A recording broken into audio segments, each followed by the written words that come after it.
Bienvenue pour ce cycle de conférence donc, autour de l'Europe. Je suis Frédéric, encore merci de votre présence. Et 30 minutes et ensuite une question-réponse, on fait circuler le micro. Très bien, juste bon, il m'appartient de vous accueillir.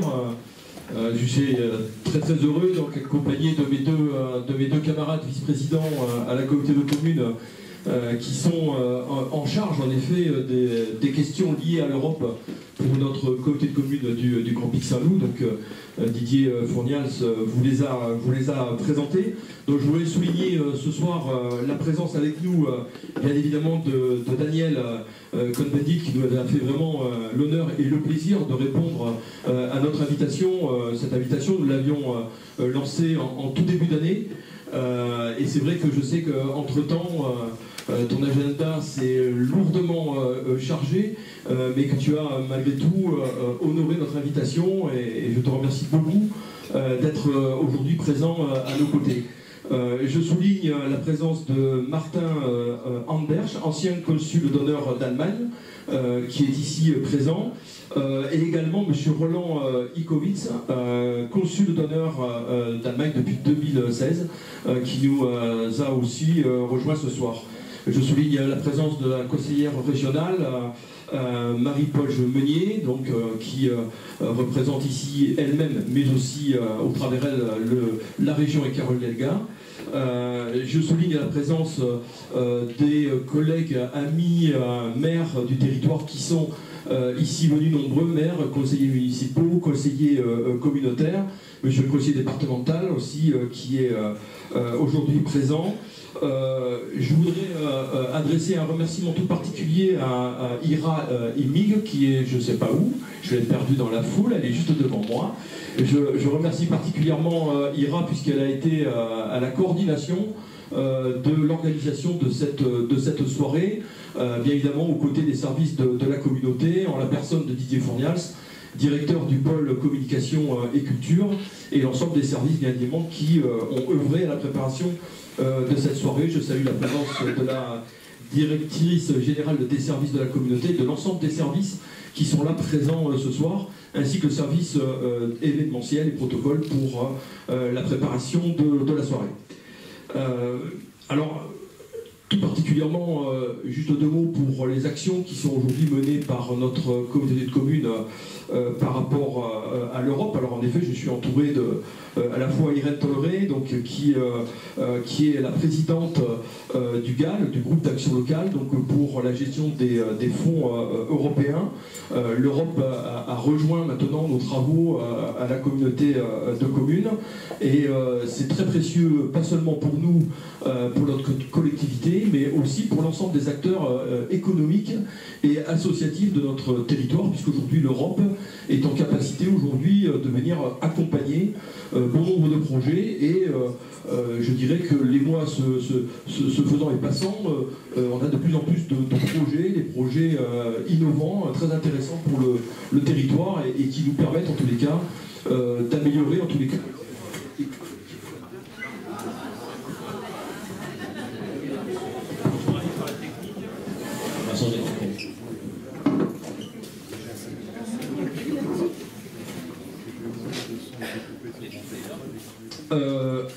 À ma droite, Robert Ibanez, qui est en charge de la jeunesse, donc c'est le vice-président de la jeunesse, mais aussi à l'action sociale pour notre communauté de communes, qui lui œuvre pour l'Europe envers les jeunes de notre territoire. Didier Fournials vous l'a présenté, nous c'est la troisième année donc, où on engage des séjours avec des jeunes du territoire.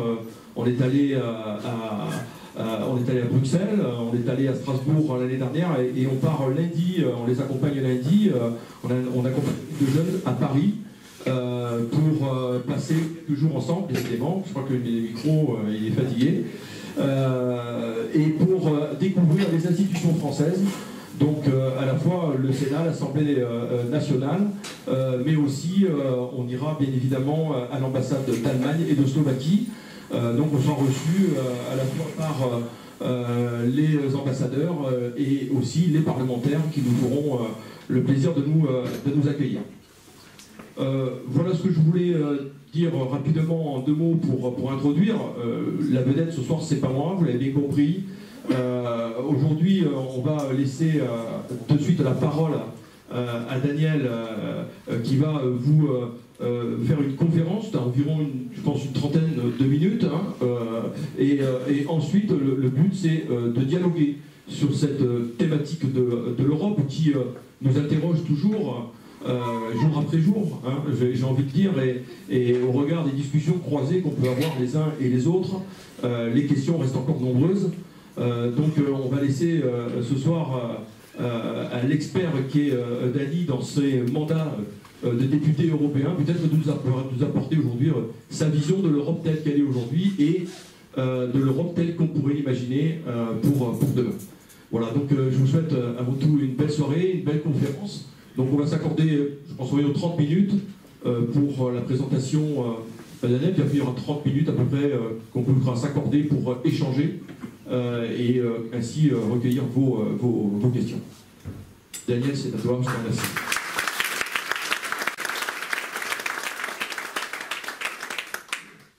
Bonsoir. Vous voyez, il y a des drapeaux ici. Et on est dans une situation en France où les drapeaux posent problème. Étant donné qu'il y a, disons, 2 forces politiques à l'Assemblée qui ne supportent pas le drapeau européen.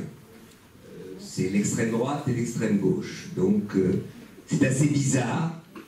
Et donc on s'aperçoit que l'Europe, aujourd'hui, est remise en question.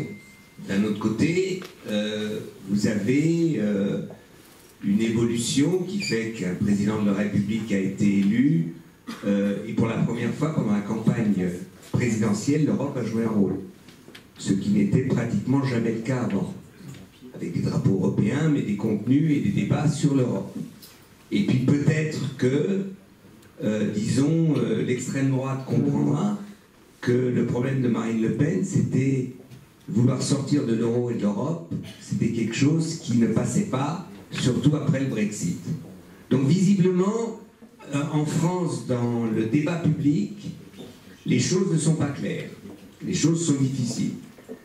Et donc le thème, on a dit, c'est l'Europe d'aujourd'hui, l'Europe qu'on a aujourd'hui, ou l'Europe que l'on fait aujourd'hui, et sera l'Europe de demain. Et pour arriver à comprendre cela, peut-être juste repartir de ce qu'il y avait avant. Parce que je crois qu'on oublie un peu d'où on vient. On prend, et surtout, et ça c'est pas un reproche, quelqu'un qui est né en 1990, pour lui, ou en 2005, disons, après l'an 2000, l'Europe, l'euro, c'est une évidence. Ils ont acheté leur premier chewing-gum, leur première glace en euros. Donc, on a l'impression, eux, ils sont nés, il en est que l'Europe, ça a toujours été là, une évidence. Pour ceux qui sont d'un certain âge, c'est pas tout à fait comme ça que les choses se présentent. Moi, dans ce genre de conférence, je raconte toujours la même histoire. Vous savez, à partir d'un certain âge, on commence à radoter. Hein. Donc, on raconte les mêmes histoires, mais des fois, elles ne sont pas mauvaises. Donc, moi, je suis né en 1945. J'ai été conçu par mes parents avec la première possibilité biologique après le débarquement des Alliés en Normandie. Donc, vous êtes des adultes, vous savez comment ça se passe, combien de temps ça dure, etc. Donc, juin 44, 9 mois après, voilà, avril 45, je suis né. Imaginez que, à ma naissance, le jour de ma naissance, 4 avril 45, je commence à parler. Et je dis à mes parents, dans 50 ans, il n'y aura plus de frontière entre la France et l'Allemagne. Il n'y aura plus de soldats entre la France et l'Allemagne. Le Rhin sera un fleuve commun. Et puis, pas seulement entre la France et l'Allemagne, entre la Belgique, avec la Belgique, l'Italie, etc., on aura un espace commun. Mes parents se seraient dit, on a un problème. Premièrement, il parle trop tôt, et deuxièmement, il dit n'importe quoi. Et c'est ça le problème. C'est que, au moins, soyons sincères entre nous, ce qui s'est passé depuis 1945 à aujourd'hui est un progrès de civilisation inimaginable. Inimaginable. Qu'aujourd'hui, en 2017, une guerre entre la France et l'Allemagne, entre, si vous voulez, l'Angleterre et l'Allemagne, et ça, soit impossible. C'est, si vous prenez l'histoire des 3 derniers siècles, quelque chose qui n'était pas envisageable. Donc, cette construction européenne difficile, contradictoire, qui avance souvent trop lentement, qu'on aimerait un peu plus comme ceci ou comme cela, tout ça c'est vrai. Mais on a réalisé quelque chose, non pas ceux qui ont commencé à construire l'Europe, ont réalisé quelque chose qui aujourd'hui nous donne un espace où on peut s'engueuler, où on peut avoir des visions complètement différentes, mais une chose est exclue. On vit sans avoir l'angoisse de la guerre sur nos territoires. Et quand on voit ce qui se passe dans le monde aujourd'hui, c'est un privilège incroyable. C'est quelque chose que, disons, nos ancêtres nous auraient envié. Parce que vous pouvez prendre 60-70, 70-71, vous pouvez prendre 14-18, vous pouvez prendre 39-45, c'était tous les 30 ans. Les Français et les Allemands n'avaient pas autre chose à faire que de se taper dessus. Donc, je trouve que quand on a l'Europe aujourd'hui, au moins qu'on soit sincère et qu'on dise qu'on a réussi en faisant que l'économie soit d'une manière ou d'une autre mise en commun, qu'on a réussi à développer, disons, des échanges, qu'on a réussi à développer par Erasmus, des échanges entre les jeunes, etc. Bref, à créer des liens entre ces peuples qui, il y a une centaine d'années, n'avaient pas ces liens. Donc voilà. Alors maintenant, on me dit, oui, mais ça, tu commences à nous casser les pieds avec ton histoire de la paix, ça on sait, mais ça ne suffit plus à légitimer l'Europe. Exact. Ça ne suffit plus. Mais ça explique où on est aujourd'hui. Et alors maintenant, pour parler de l'Europe d'aujourd'hui, je vais faire simple. Tout ce que vous imaginez sur l'Europe qui ne marche pas, vous avez raison. Et moi, je vais vous dire une chose, puisque j'étais 20 ans au Parlement européen, la réalité, c'est encore pire. Donc, on peut se mettre d'accord, il y a des tas de choses qui ne vont pas bien. Une personne un peu bizarre intellectuellement pourrait vous dire, oui, mais en France non plus, ça ne va pas bien. Il n'y a pas une grande différence entre ce qui ne marche pas en Europe et ce qui ne marche pas en France, ou dans d'autres pays. Si vous prenez l'Italie, si vous prenez tous les pays, nationalement, ces pays s'en sortent difficilement. Et deuxièmement, alors on dit oui, mais pourquoi les pays ne s'en sortent pas? C'est parce que l'Europe, justement, en fait, domine les pays. Et c'est là où il faut maintenant se projeter dans l'avenir. D'abord, il y a des tas de choses qui fonctionnent, et moi je trouve ça très, très drôle, hein, quand on dit, là tout à l'heure vous avez dit, tu as dit, ouais mais l'Europe va finance des choses, etc.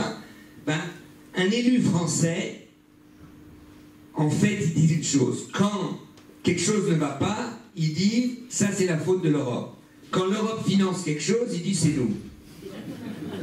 C'est ça la vérité. Donc évidemment, vous avez toujours l'impression que l'Europe ça marche pas. Parce que, évidemment, c'est la communauté commune, le conseil général, la région, l'État français, c'est toujours ces espaces-là qui ont décidé, qui ont financé, etc. Ce qui n'est pas toujours vrai, disons. Et puis, vous avez un autre problème quand vous avez un conseil européen, que vous avez certaines décisions, par exemple sur l'agriculture, ou d'autres décisions, des ministres d'un pays, et puisqu'on est en France, parlons des ministres français, ils vous disent toujours, c'est pas nous, c'est l'Europe. Et là, moi, je me dis, mais c'est qui l'Europe? C'est Bruxelles, d'accord? C'est qui Bruxelles? C'est Mankenpies à Bruxelles? C'est qui? C'est le maire de Bruxelles? qui décide à Bruxelles? Ben, ce sont le Parlement européen, ce sont des majorités, et ce sont les conseils des ministres, ce sont des ministres français, allemands, italiens, etc. Donc, si quelque chose est décidé, ce n'est jamais décidé abstraitement par l'Europe. Alors on dit non, c'est la Commission. Une chose que vous devez savoir, la Commission ne décide de rien. Quand vous avez une directive, c'est ce qu'on appelle une loi, elle propose. Et après, c'est au Parlement européen et au Conseil européen de voter oui ou non, ou de la transformer, cette proposition de loi. Mais la Commission n'a aucune légitimité et aucun droit de formuler une loi. Donc, ce n'est pas Bruxelles qui décide, c'est l'espace politique qu'on peut dire pas assez démocratique, trop communautaire, pas assez communautaire, et c'est l'espace politique européen qui décide, avec une cour de justice européenne, etc. Donc, partant de là, posons-nous la question d'une manière abstraite. Est-ce qu'on doit continuer la construction européenne? En fin de compte, on pourrait se dire, bon ben voilà, ça marche plus ou moins bien, il y a de l'argent quand même qui vient de temps en temps, ils décident des choses, ils ont accepté l'accord de Paris sur le climat, ils avancent qu'à un cas, etc. Pourquoi aller plus loin? Eh bien, vous vous projetez dans l'avenir. Si vous voulez, dans 30 à 40 ans, aucun des pays européens, donc aucun des États membres, ni l'Allemagne ni la France, ne fera partie des 15 plus grands pays du monde. C'est-à-dire que quand vous aurez cette grande réunion, les Européens, enfin les partis, les États européens ne seront plus là. Parce que face à la mondialisation, demain, ce seront les États-Unis, la Russie, la Chine, le Brésil, l'Inde, etc., etc. Et donc, à partir de là, si nous considérons que malgré toutes nos différences et toutes nos difficultés, nous avons quand même une idée de la démocratie, une idée de la protection sociale, une idée de la paix, une idée de mode de vie. Si nous avons ces idées, comment les défendre? La souveraineté nationale ne nous protégera plus. Et c'est ça le grand débat avec tous ceux qui n'aiment pas le drapeau européen.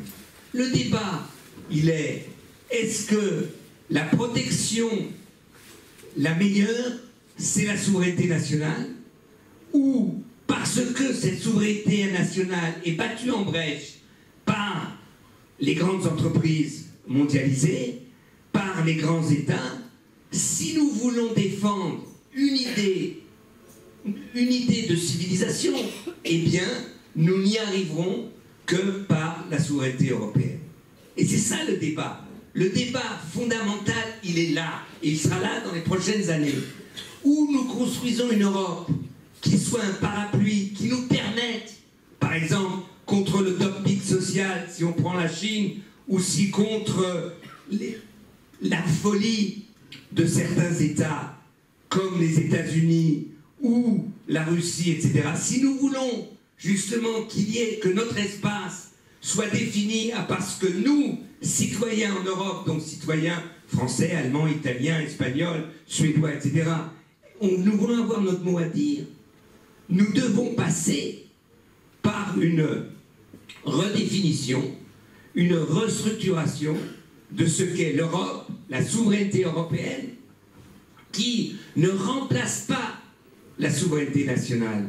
Mais cette souveraineté européenne, elle protège la souveraineté nationale. Et vous pouvez... Le problème, par exemple, du climat. Prenez la dégradation climatique. Vous prenez un pays comme la Suisse, qui a un système, disons, de transport, train, etc., absolument exemplaire. Le résultat, l'influence sur le climat dans le monde, c'est 0,00001%. Donc c'est très bien en Suisse. Mais ça ne change rien, les glaciers suisses fondent toujours. C'est comme ça.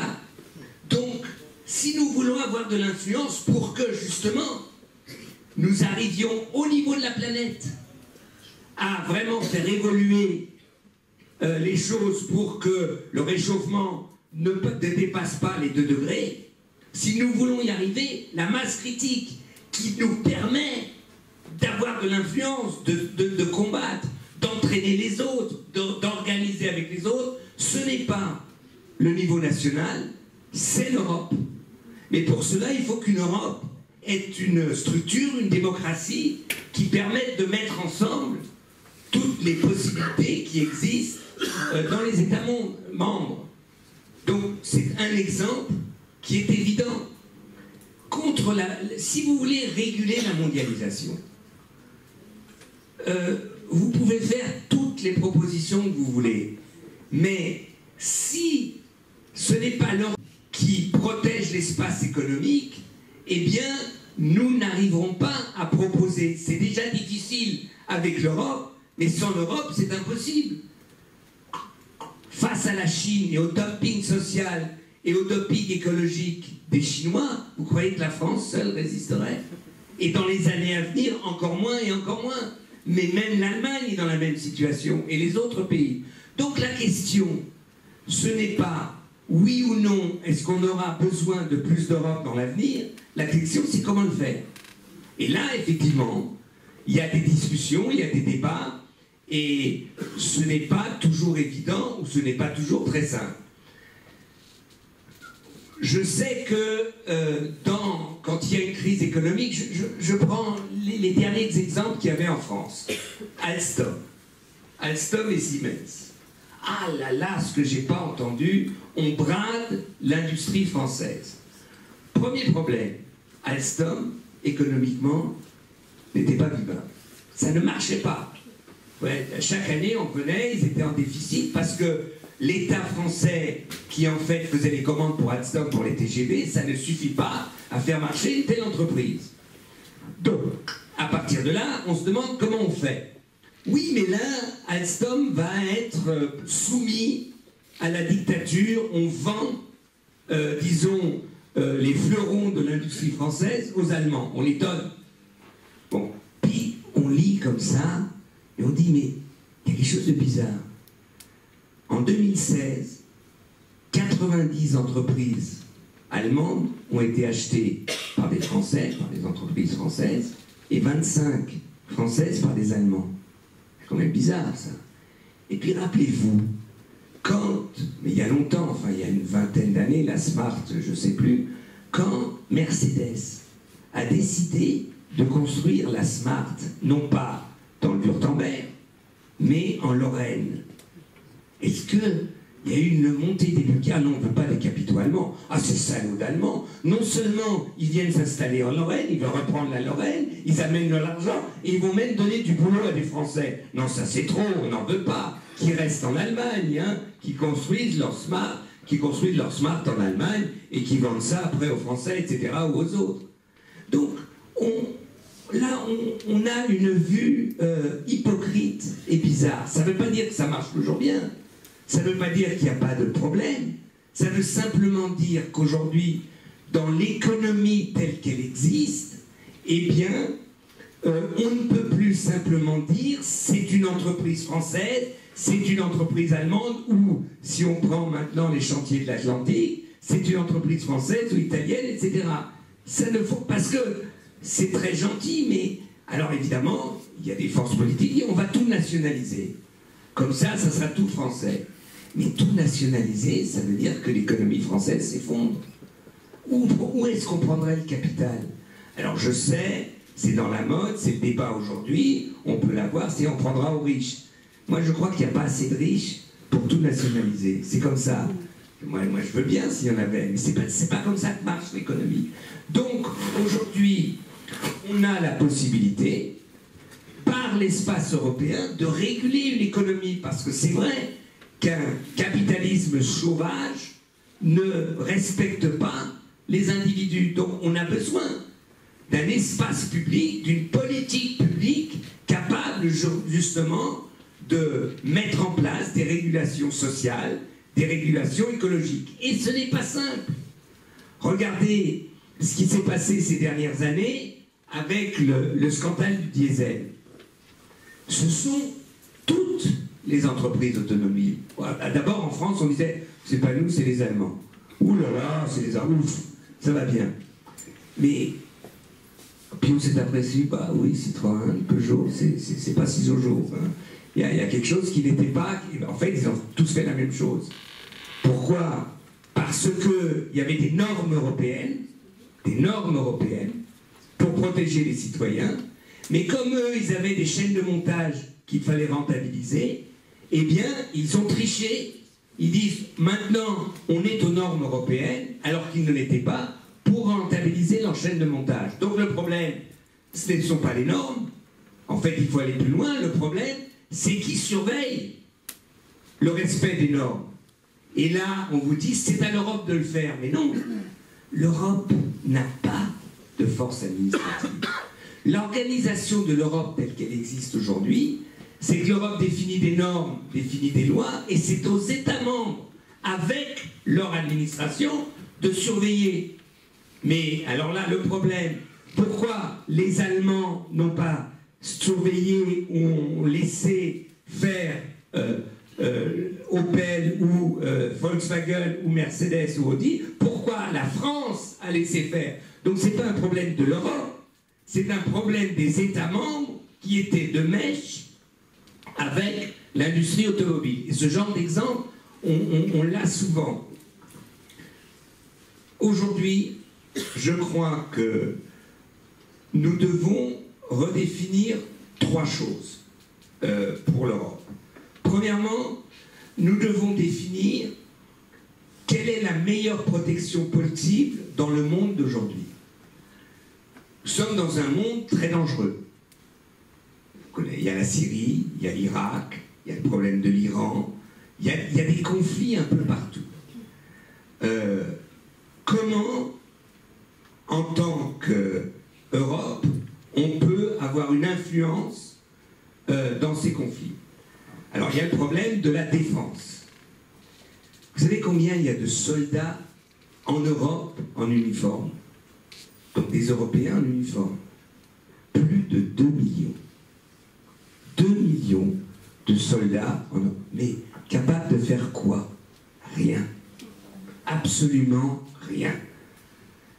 Et vous voyez que quand il y a un conflit, le Mali, par exemple, où il était juste d'arrêter, disons, les forces terroristes, islamistes, islamo-fascistes, la France s'est engagée, et je me rappelle du débat au Parlement européen, tout le Parlement, toutes les forces politiques ont félicité la France, mais vous aviez un partage des tâches qui était absolument aberrant. C'est-à-dire les Français envoient les soldats, des fois c'était la Légion étrangère, je ferme la parenthèse, et les Allemands envoyaient les infirmières et les infirmiers. Ça ne peut pas être comme ça que ça fonctionne dans une idée d'une défense commune. Mais je crois qu'il est absolument important dans les 20 années qu'il y ait une force armée européenne, 200 000 soldats, 250 000 soldats, capable d'intervenir dans les crises d'aujourd'hui. Le problème aujourd'hui, c'est plus de défendre la France contre l'Allemagne. Le problème, la conception de la défense, a complètement évolué. Ce sont les crises telles que nous les connaissons, les drames tels que nous les connaissons, et donc l'Europe doit définir une politique de défense européenne, donc d'achat des armes. Quelles sont les armes nécessaires? Que les 27 ne fassent pas tous la même chose, achètent les mêmes chars, etc. En fait, c'est d'une logique implacable, parce que ces 2 millions de soldats ne servent à rien, etc. Deuxièmement, il faut un service civil européen, parce que aujourd'hui, les crises, c'est pas simplement une intervention armée, c'est souvent une intervention civile, de protection de civils, et puis quand il y a des grandes crises comme les tremblements de terre ou les dégradations écologiques, nous avons besoin d'un service européen qui se mettent à la disposition des régions, des pays, que ce soit en Europe ou dans le monde, victimes de ces catastrophes. Parce que ces catastrophes ont des fois de telles ampleurs que les pays eux-mêmes n'arrivent plus à répondre. Et donc c'est une vieille proposition, c'est d'ailleurs quand il était commissaire Michel Barnier qui avait proposé cela, une coordination, une anticipation d'une force de protection civile européenne. Ça paraît évident, ça paraît logique. Et puis vous avez tout ce problème qui se pose aujourd'hui d'une régulation disons, de l'économie mondiale et planétaire. Pourquoi? Parce que on l'a vu autant, par exemple, quand on parlait, disons, non seulement de l'éolienne, mais aussi quand on parlait du solaire. Et que, en fait, les Chinois produisaient par dumping, en fait, des panneaux solaires qui ont complètement cassé, un certain temps, disons, la production de panneaux solaires européenne. Mais ça, parce que il y a un véritable problème avec la Chine, c'est comme la Chine n'est pas un pays démocratique, comme la Chine n'a pas, disons, d'une organisation de défense des salariés, aujourd'hui, les prix, il y a un dumping social, les prix sont maintenus bas et les salaires sont très bas en Chine, ça évolue, ça évolue. Et deuxièmement, les conditions de production, c'est-à-dire le respect de toutes les normes écologiques, ne sont pas respectées. Donc, les Chinois arrivent avec des produits, j'en ai parlé des panneaux solaires, on peut prendre d'autres exemples, en Europe, qui sont des produits de dumping. Et donc, il faut que l'Europe soit capable, avec, disons, une législation anti-dumping, de dire, si vous ne respectez pas les normes qui sont les normes européennes pour vos produits, eh bien, vous serez taxé à l'entrée pour que, justement, cette inégalité ne puisse pas continuer à se développer. Et ce genre, disons, de mesures, vous pouvez, on va devoir les développer de plus en plus. Et puis, troisième volet, c'est l'égalité à l'intérieur de l'Europe. Alors je sais, quand on parle du vin, des viticulteurs, etc., il y a beaucoup de, disons, d'agressivité dans certaines régions, dans certains coins, etc. Le problème, le vin est un exemple, et on pourra en poser, je pourrais donner d'autres exemples de l'agriculture. Le problème, il est le suivant. Aujourd'hui, et c'est pas au Pic Saint-Loup c'est pas le Pic Saint-Loup qui va découvrir, qui va dire oh là là, il nous a dit quelque chose de nouveau. Aujourd'hui, se vend en Europe les vins de qualité. Parce que, vu les productions de vin, le vin qui était, il y a 30, 35 ans, 40 ans, en France, le vin ordinaire, effectivement, non seulement il ne se vend même pas assez en France, mais vous ne pouvez pas l'exporter, vous ne pouvez pas le vendre en Europe. Donc, il y a une restructuration complète du marché du vin en Europe. Mais ce qui est évident, c'est qu'aujourd'hui, un producteur, disons un viticulteur, ne peut plus... Le circuit court, ça ne fonctionne pas. Ça fonctionne pour d'autres produits agricoles, mais sur le vin, ça ne peut pas fonctionner. Si les viticulteurs de Pic Saint-Loup dépendaient que des circuits courts de l'Hérault, bonjour les enfants. Donc, aujourd'hui, l'organisation, par exemple, de l'agriculture en Europe doit être une organisation qui remette les producteurs au centre et, deuxièmement, permette une égalité dans la vente dans toute l'Europe. Moi, je viens de tourner un documentaire, on a tourné, on n'a pas encore monté, une traversée de la France. Donc j'ai tourné une 50aine de jours, j'ai rencontré des ouvriers, des paysans, des jeunes, des vieux, j'ai passé toute une soirée avec 25, un dîner avec 27 personnes du Front National, enfin, j'ai vu toute la France. Hein. Et par exemple, j'étais chez un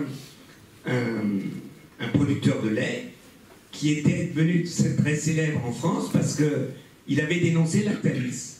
C'est un producteur de Bretagne en disant Lactalis m'étrangle. Vous vous rappelez, c'était...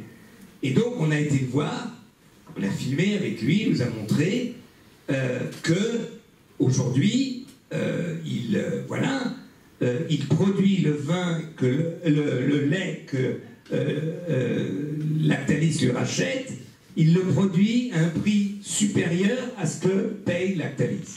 Et donc il est étranglé, il ne peut pas vivre. Et il était au bord de la faillite. Et parce qu'il a attaqué Lactalis, c'est devenu public.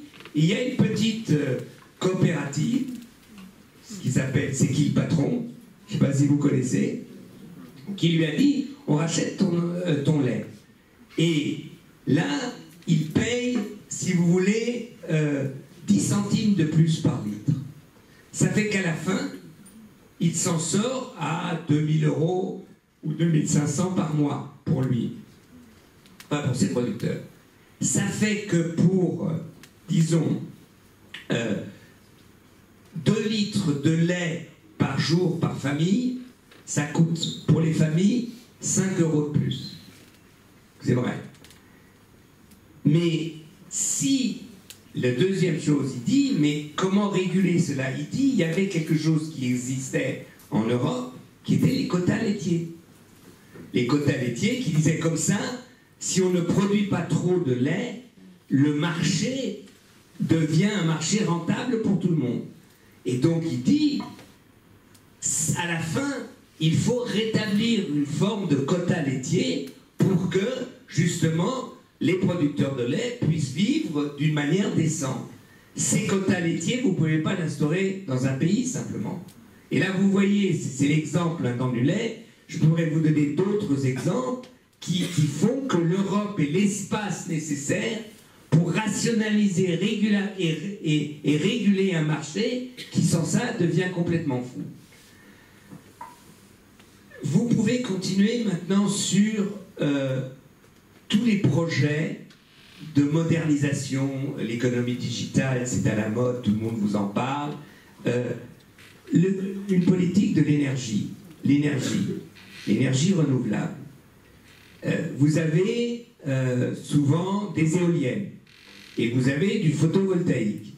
Bon, les régions européennes, ou bien les régions, disons, il n'y a pas toujours du vent dans la même région, si vous avez des éoliennes. Si vous avez un système d'interconnexion, eh bien, il y a des périodes où c'est l'Espagne, par exemple, qui produit plus d'énergie, d'électricité éolienne, parce que dans cette période, il y a plus de vent. Des fois, c'est le nord de l'Europe. Et donc, aujourd'hui, de faire comme on avait fait une communauté européenne de l'acier et du charbon, il faut faire une communauté européenne de l'énergie et de l'énergie renouvelable. Je mets de côté le nucléaire, c'est un débat compliqué en Europe. Hein.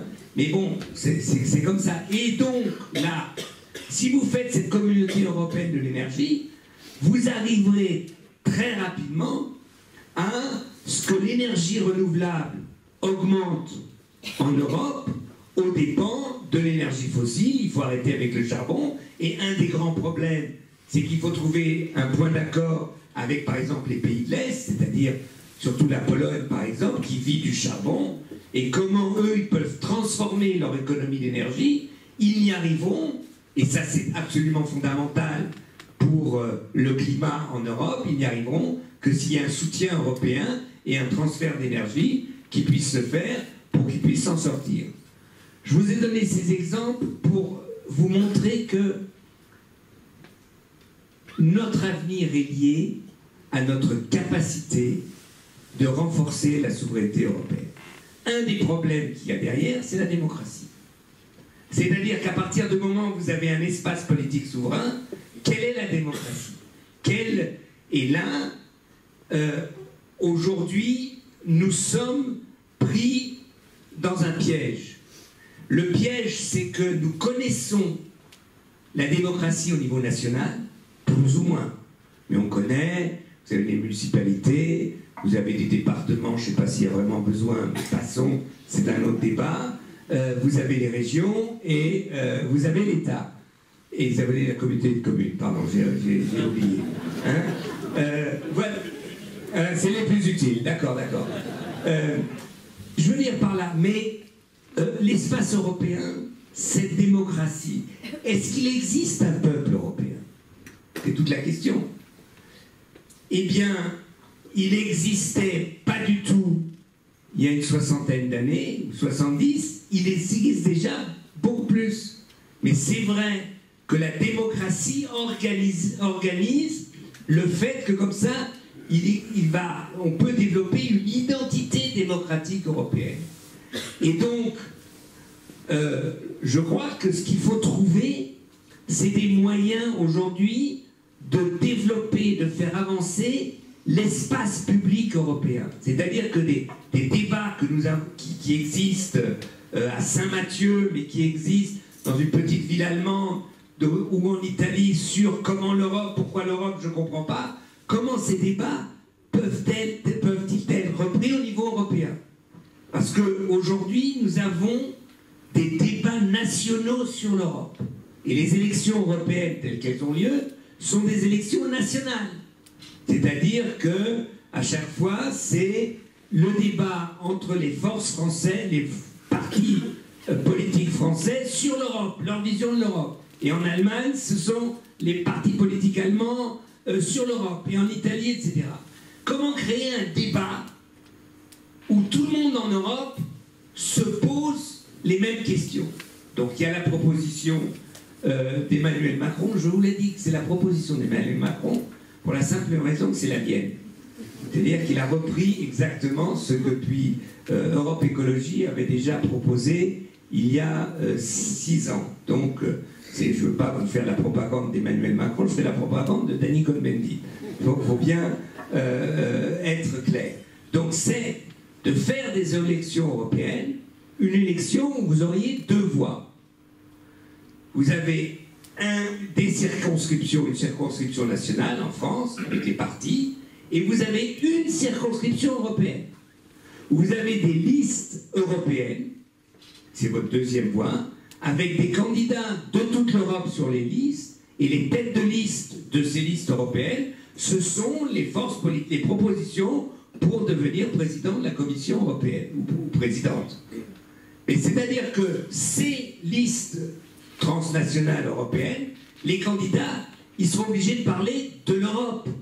Parce que si vous parlez dans le nord de la Suède de Saint-Mathieu, les gens vous diront « ouais d'accord, c'est très intéressant, mais ça ne nous touche pas particulièrement ».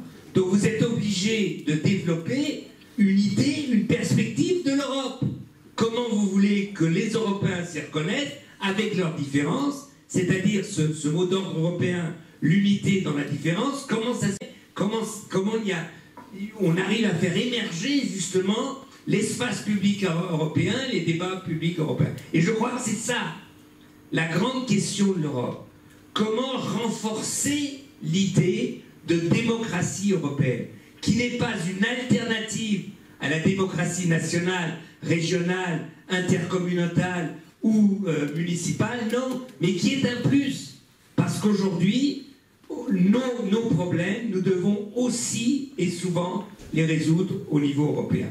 Donc pour finir, moi je vous dis une chose très simple. Tous ceux qui vous disent, qui prônent le repris national, tous ceux qui vous disent qu'on s'en sortira mieux sans l'Europe, non seulement ils vous mentent, mais ils vous mettent en danger. Ils vous mettent en danger face à l'avenir. Donc ça ne veut pas dire qu'il faut être des bénis-oui-oui de l'Europe telle qu'elle existe aujourd'hui, au contraire.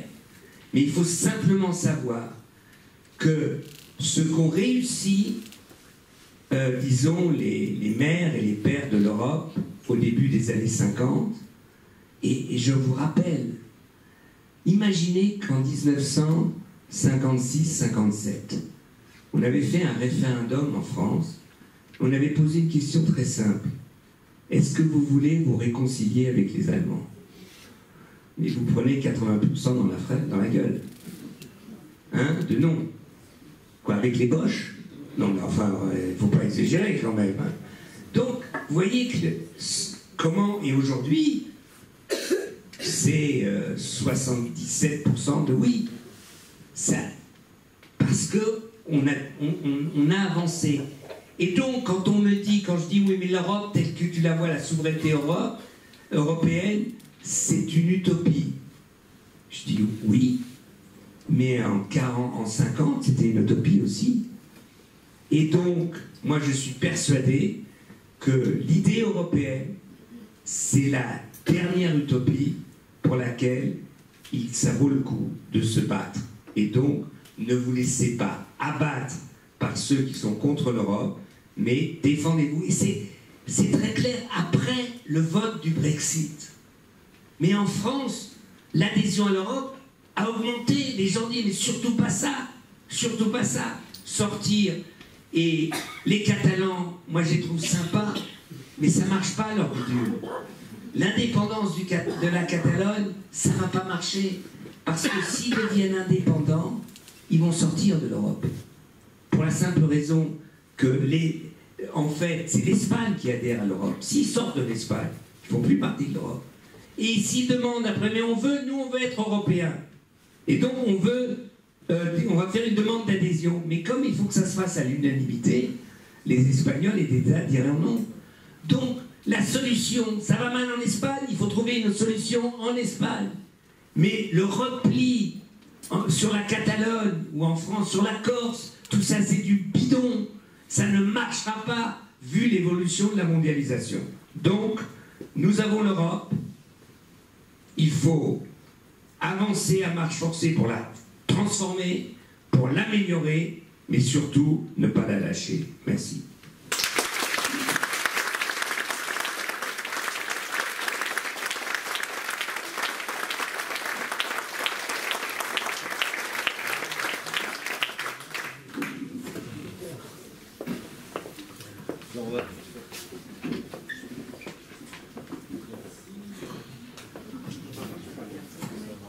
Non, c'est bon. Maintenant, on va faire circuler le micro. Irène, peut-être raconte-nous ce que tu fais de façon très concrète avec l'Europe ici, pour nous montrer comment l'Europe descend. Monsieur Corbett, on va parler de l'argent et de l'Europe. Oui, parce que... mais pas que. Parce qu'en fait, donc, nous, en tant que communauté de communes, on a fait un diagnostic partagé avec tout le monde, et suite à ça, avec ces éléments, on a demandé des sous à l'Europe et on a eu une attribution, donc une attribution de 1 850 000 € plus l'enveloppe réservataire, et qui sont gérés en local. C'est-à-dire, moi, je préside un groupe avec des élus, des entreprises, des associations du territoire, et on finance des projets que des collectivités, des associations, des entreprises peuvent venir nous présenter. Et donc, on a commencé. Donc, on a des petits projets que l'on peut montrer ou pas. Donc, chronologiquement, alors on vient de commencer, donc on a 7 projets qu'on a vraiment financés, qui sont acquis. Après, il y a d'autres choses derrière. Donc on a par exemple sur le centre de vol à voile de Saint-Martin-de-Londres, on a développé l'accès aux handicapés, non pas en tant que mise aux normes réglementaires, mais comme développement d'une offre touristique. Parce qu'effectivement, les personnes en situation de handicap peuvent vraiment faire du planeur ou voilà. C'est vrai que on n'y avait pas pensé, donc, et ça marche très très bien, ils sont très contents. Et eux, au niveau de leur association, leur argent, ils le mettaient pour acheter des avions. Donc ils n'arrivaient pas à dire on va mettre de l'argent pour développer cette offre. Le point, alors en fait nous, on intervient à 64% avec après des cofinancements nationaux, ce qui veut dire que pour le porteur de projet, si c'est un porteur privé, en gros, il y aura 20% d'autofinancement et le reste, ce sera des subventions. Donc, des subventions, c'est on donne, hein. Il n'y a pas à rembourser. Hein. Donc, et ça, c'est traité à Saint-Mathieu-de-Tréviers. Voilà, donc l'Europe, on dit toujours c'est loin, c'est pas concret, c'est gros. Ben voilà, à Saint-Mathieu-de-Tréviers, vous appelez Charlotte, et je peux vous dire que ça fonctionne super bien avec les services de la région. Ouais, c'est celui de la communauté de 04 67 55 17 00. On a les petites brochures. Moi, je fais la VRP du gars. Donc, on a fait ça marche bien. Après, on a fait un autre truc. Ça permet aussi de donner des idées. Donc, on a fait une toute petite manifestation pour un village. Donc, Festivity. Ils sont très très contents. Donc, voilà. Sur une manifestation, on leur a donné 1 000 €. Ça a permis de faire une fête autour du vin avec projection d'un film. Après, on a fait autre chose. Ça, c'est un projet génial. Et je ne vois pas pourquoi il n'en aurait qu'à Saint-Mathieu-de-Tréviers. Et d'ailleurs, il est en train de de faire des petits bébés. Donc, je ne sais pas si vous avez vu le film de Ken Loach. Donc, en fait, moi, Daniel Blake, avec le développement des technologies numériques, avec de plus en plus de télédéclarations, on se retrouve avec une fracture numérique de personnes qui ne savent pas rentrer. Donc, que ce soit les demandeurs d'emploi qui ont à faire des choses sur Internet ou des seniors. Et donc, en fait, sur Saint-Mathieu-de-Tréviers, on équipe avec l'IPAD de Ganges un centre qui permettra d'avoir accès à Internet et des formations pour se développer. Ce truc-là, on en a parlé, il y a un petit bébé qui va sortir sur Claret avec un Fab Lab qui permettra de développer avec une imprimante 3D, des choses comme ça. Donc ça, c'est pas encore voté, mais c'est en cours dans les papiers. Comment ? Un Fab Lab, donc en fait, c'est le principe de partager des... Comment je parle, ça fait psst. Je vais voir. Et donc, c'est l'Europe. Je pense que je vais faire une reconstitution d'un film de Bourvil, là. Je bouge plus. Et donc, en fait, c'est un Fab Lab. Donc, le projet, c'est de mettre en commun des équipements numériques qui permettent éventuellement de développer une activité économique locale. Donc, c'est bien pour l'associatif, mais ça peut aussi être bien, par exemple, sur des technologies innovantes où il faut imprimer une pièce avec des plans. Donc, ce Fab Lab permet de faire ça. Donc, à partir du projet de Saint-Mathieu, il y a quelqu'un à Claret qui s'est dit, bon, bah, tiens, ça m'intéresse, qui a parlé du projet de Saint-Mathieu, et à Claret, ils ont dit, bah non, on ne voudrait pas faire qu'un truc pour les seniors ou les demandeurs d'emploi, nous, on serait plus intéressés par le côté et imprimante 3D et développement. Voilà, donc ça, c'est en cours. Donc, il est en cours d'instruction, celui-là, il va être suivi. Celui d'après, c'est donc la maison familiale rurale. Donc, je vais pouvoir passer la parole. Donc, ça, c'est aussi un super projet. Robert Bernès qui suit ce projet. Oui, je ne vais pas parler que de ça. Ça, c'est un des éléments. Donc, ce que je voudrais dire d'abord, c'est que la communauté de communes du Grand Pixel-Loup s'est engagée depuis quelques années déjà, et en particulier depuis qu'Alemar est président, sur l'idée de l'Europe auprès des jeunes de la jeunesse. Et donc, il y a tout un service ici qui est dirigé par Elodie qui est en charge de ça. Et on essaie aujourd'hui de vulgariser, je veux dire, un peu l'idée de l'Europe auprès des jeunes de la jeunesse. Bon, et c'est ce qui est compliqué, et là donc je m'adresse à l'ancienne députée, c'est quand même les arcades européennes pour accéder à l'Europe, à l'administration européenne pour bénéficier. C'est assez compliqué. Donc on s'est engagé dans des formations, des personnels, de façon à pouvoir être plus efficace, plus rapidement pour monter des dossiers, mettre en place des échanges.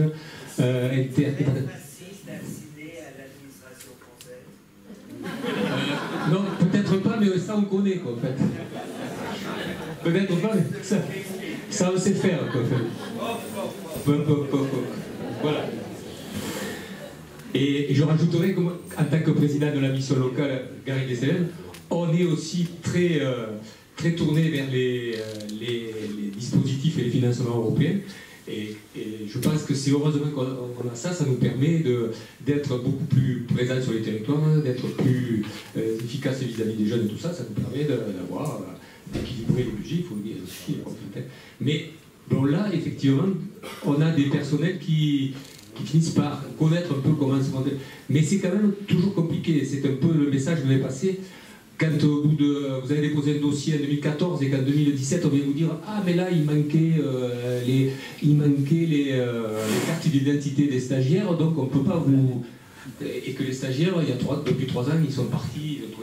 Voilà, donc là on a il y a des vraies difficultés. Alors je pense que ça c'est quelque chose qui s'améliorera, qui s'améliorera.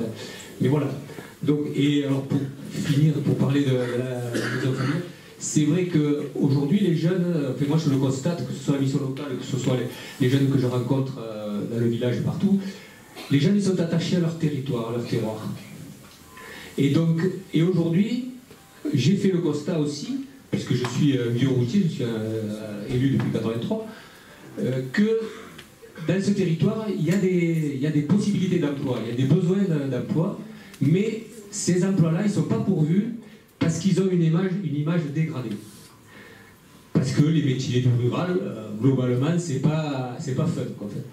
Donc, aujourd'hui, j'ai entrepris, ça fait depuis 2 ans, et avec le soutien de la communauté de communes, essayer de créer un petit centre de formation sur le territoire pour expliquer, montrer que c'est possible peut-être de bien gagner sa vie sans partir à des milliers de kilomètres, mais en travaillant peut-être dehors, de travailler, d'avoir un boulot peut-être plus manuel qu'intellectuel, mais ce qui permettra de rester sur place, de vivre ici, sans compter qu'on est quand même à côté d'une métropole de 400 000 habitants. Voilà, donc c'est toute la réflexion. Et donc pour terminer, donc les jeunes, on continue, comme l'a dit tout à l'heure Alain, on continue à chaque année à leur proposer des séjours citoyens. Donc on a fait Bruxelles, on a fait Strasbourg, là, cette année on va sur Paris. Je ne sais pas l'année prochaine ça sera, mais voilà. Il faut savoir qu'il y a ce chantier à mener. On va laisser peut-être maintenant la parole. Merci les messieurs et mesdames les élus. Levez la main, je vous donne le micro. Merci. Voilà. On va commencer par les premières lignes, on remontera. Merci. Un des facteurs favorables de l'Europe, il faut le reconnaître, c'est le fait de nous avoir assuré pendant 70 ans la paix, et on espère qu'on va la conserver encore longtemps. L'Europe qui marche bien, c'est l'Europe des marchés. L'Europe des normes aussi. Là, on s'aperçoit qu'au niveau européen, mais en France aussi, on est très inventif pour trouver des normes qui se superposent les unes aux autres, etc. Bon, d'accord. Il y a l'Europe du franc, de l'argent. Là, en l'occurrence, c'est de l'euro. Mais ça, c'est l'Europe pour le commun des mortels. On est d'accord. Aujourd'hui, les marchés internationaux sont faits en dollars. Donc, il faut convertir avec des conversions qui ne sont pas toujours avantageuses. Ça, c'est pour ceux qui marchent à peu près bien. Ceux qui ne marchent pas, l'Europe fiscale, où elle n'est pas d'Europe fiscale, ça facilite du dumping. L'Europe sociale, inexistante. L'Europe de la défense, vous l'avez évoqué, c'est pas brillant, il n'y a pas grand-chose. Je crois qu'avec en plus la sortie de la Grande-Bretagne et du Brexit, ça ne va pas favoriser les choses. Mais on a une chance, une opportunité, c'est le départ des Britanniques de l'Europe. Alors, ça ne va pas être forcément partagé, mais ils sont d'abord atlantistes avant d'être européens. Et aujourd'hui, on a une chance unique, c'est de pouvoir enfin faire décoller l'Europe dans une logique, quitte à ce que ce soit une Europe plutôt réduite et à dimension donc qui peut évoluer dans le temps. Et ça peut être la chance pour tous nos enfants. Juste un mot. Mais justement, sur Smart, je n'en parlerai pas trop. Le chantage à l'emploi qui a eu lieu dans Smart, on ne le relèvera pas. C'était juste un exemple d'une entreprise allemande en France, en Lorraine. Oui, mais le chantage à l'emploi, quand une entreprise allemande est achetée par des Français, c'est exact. Écoutez, le chantage à l'emploi, je vous donne un exemple. Peugeot a racheté Opel. Le chantage d'emploi, ça s'appelle Bochum, où il y a 6000 salariés allemands qui les ont à zéro parce que Peugeot a racheté. Ça, c'est quelque chose qui n'est pas typiquement allemand, et c'est pas les Français qui sont toujours les victimes, c'est une histoire que Opel ne fonctionnait mal, que Peugeot peut lui donner peut-être une perspective de modernisation, et qu'avec cette perspective de modernisation, eh bien, les emplois vont évoluer. Tout le problème de l'emploi, c'est est-ce qu'il y a un accompagnement des salariés qui vont perdre ou qui doivent changer d'emploi. Mais il y a des emplois aujourd'hui, si, par exemple, moi je suis contre le nucléaire. Si je suis contre le nucléaire, il faut fermer les centrales. Si vous fermez les centrales, vous détruisez de l'emploi. C'est comme ça. Vous pouvez être pas pour le nucléaire, contre le nucléaire et maintenir les centrales. Tu peux être pour le nucléaire, c'est autre chose. Mais donc il faut un accompagnement des salariés pour qu'ils fassent autre chose. Voilà, c'est tout. Et ça a été commencé. Et parce que tu dis qu'il n'y a pas l'Europe, il y a l'Europe centrale. Et il y a un fonds européen contre justement les effets de la mondialisation qui donne à des régions et des endroits de l'argent pour la formation des salariés qui, à cause de la mondialisation, ont perdu leur emploi. Donc de dire qu'il n'y a pas du tout d'Europe sociale, c'est pas vrai. De dire que c'est pas suffisant, c'est vrai. Ben oui, mais ça, c'est le b.a.-ba. Donc moi, je peux donner d'autres exemples où aujourd'hui l'Europe, et c'est tout le débat qu'il y a aujourd'hui sur, par exemple, un budget européen de la zone euro. Le budget de la zone euro, il est fait pour quoi? Pour justement renforcer les financements tels qu'ils ont lieu c'est-à-dire un budget de la zone euro qui est contrôlé démocratiquement et qui permet à des régions d'investir sur la modernisation de l'économie localement. Et pour ça, il faut un budget. Il faut que ça existe et que les budgets nationaux ne suffisent pas et n'y arrivent pas. Et l'Europe fiscale? Et l'Europe fiscale, alors là, c'est... tu sais que c'est dans le débat. C'est dans le débat. L'Europe fiscale ne peut être réformée dans la situation actuelle qu'à l'unanimité. Oui, mais... Ouais, alors là, c'est quand même la France qui a, pendant des années, défendu l'unanimité. Et que on est là, t'es pris au piège. On est tous pris au piège. Si tu veux faire sauter l'unanimité, il faut qu'à l'unanimité, tu décides de faire sauter l'unanimité. Ben oui, puisque tu as aujourd'hui une régulation européenne et tu peux pas simplement, parce que tu t'appelles Emmanuel Macron, Merkel ou je sais pas qui, sauter par-dessus. Tu peux pas. Et ça, c'est aujourd'hui... Je veux pas, moi, je respecte les décisions. Mais il y avait dans la Constitution européenne une méthode qui était proposée, qui a été refusée en 2005, pour se faire sauter l'unanimité. Comme nous, on n'a pas voulu de cela, maintenant on dit, oui, mais ce qui nous bloque, c'est l'unanimité. C'est difficile des fois, parce que la démocratie, et c'était le droit des Français de dire non, même si je n'étais pas de ce côté, de dire non à la Constitution européenne, mais c'est un des problèmes les plus difficiles. C'est-à-dire la convergence fiscale, c'est en débat, mais je crois qu'il faut que certains pays, et c'est là que ce qu'on espère, c'est que si la France et l'Allemagne et d'autres pays décident d'organiser leur convergence fiscale, tu peux faire que les autres vont suivre. Mais il faut commencer par ça. Je prends la parole de force un tout petit peu sur un petit point, qui est le point de la complexité administrative de l'Europe. Oui, mais la France en rajoute par rapport à ce que tu as dit. Nous, on le voit, donc le fonds Leader, on a 2 animateurs gestionnaires qui sont payés, entre guillemets, par l'Europe pour aider à la construction des dossiers. Donc on a récupéré 2 personnes qui ont une technicité sur les fonds européens et qui nous les rendent simples. Et on se rend quand même bien compte, en travaillant et de manière remarquable avec les services de la région, qu'il y a un certain nombre de choses sur lesquelles l'Europe n'y est pour rien. Les 2 ans de retard de paiement de la PAC, c'est pas la faute de l'Europe. C'est parce qu'on s'est organisé avec une gestion nationale sans mettre des moyens humains et à un moment donné, pour traiter administrativement des dossiers, il va bien falloir qu'il y ait quelqu'un derrière son ordinateur pour les saisir, et qu'on ne l'a pas. Et donc aujourd'hui, dans le cadre des égalismes, on est en train de se dire que finalement, peut-être qu'il faudrait régionaliser la gestion de ces fonds qui pour l'instant sont traités au niveau national, parce qu'au niveau régional, on arrive un peu mieux à les gérer. Et on est parti pour avoir des dégagements d'office, parce qu'on s'emmerde à des véhicules d'euros, de cents, avec des 2 cents, avec des délibérations en conseil communautaire à 2 cents près, qui ne sont pas des demandes de l'Europe, qui sont du délire administratif français. Et ça, à un moment donné, c'est aussi à nous, à travers nos votes, à travers nos discussions avec nos élus, à faire bouger les trucs. Les surnormes, il faut arrêter.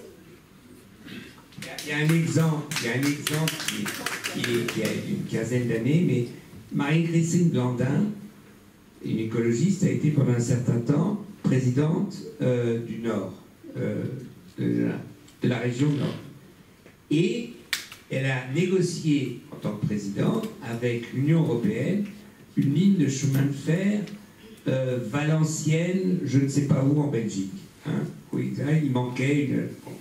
C'était négocié, c'était acté, mais comme tout passe par Paris, c'est redescendu sur Paris. Qu'est-ce qui en est sorti?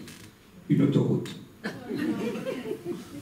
Passant par là-dessus la tête de la région et de Bruxelles.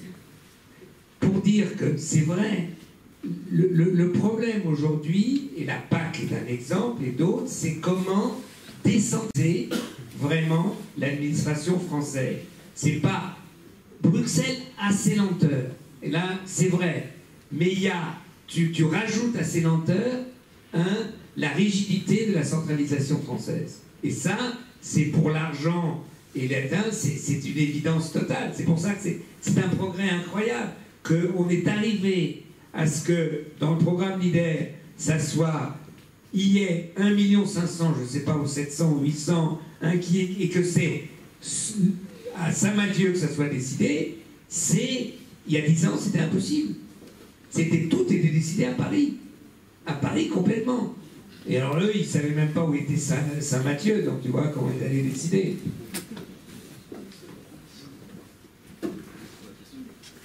Oui, bonsoir.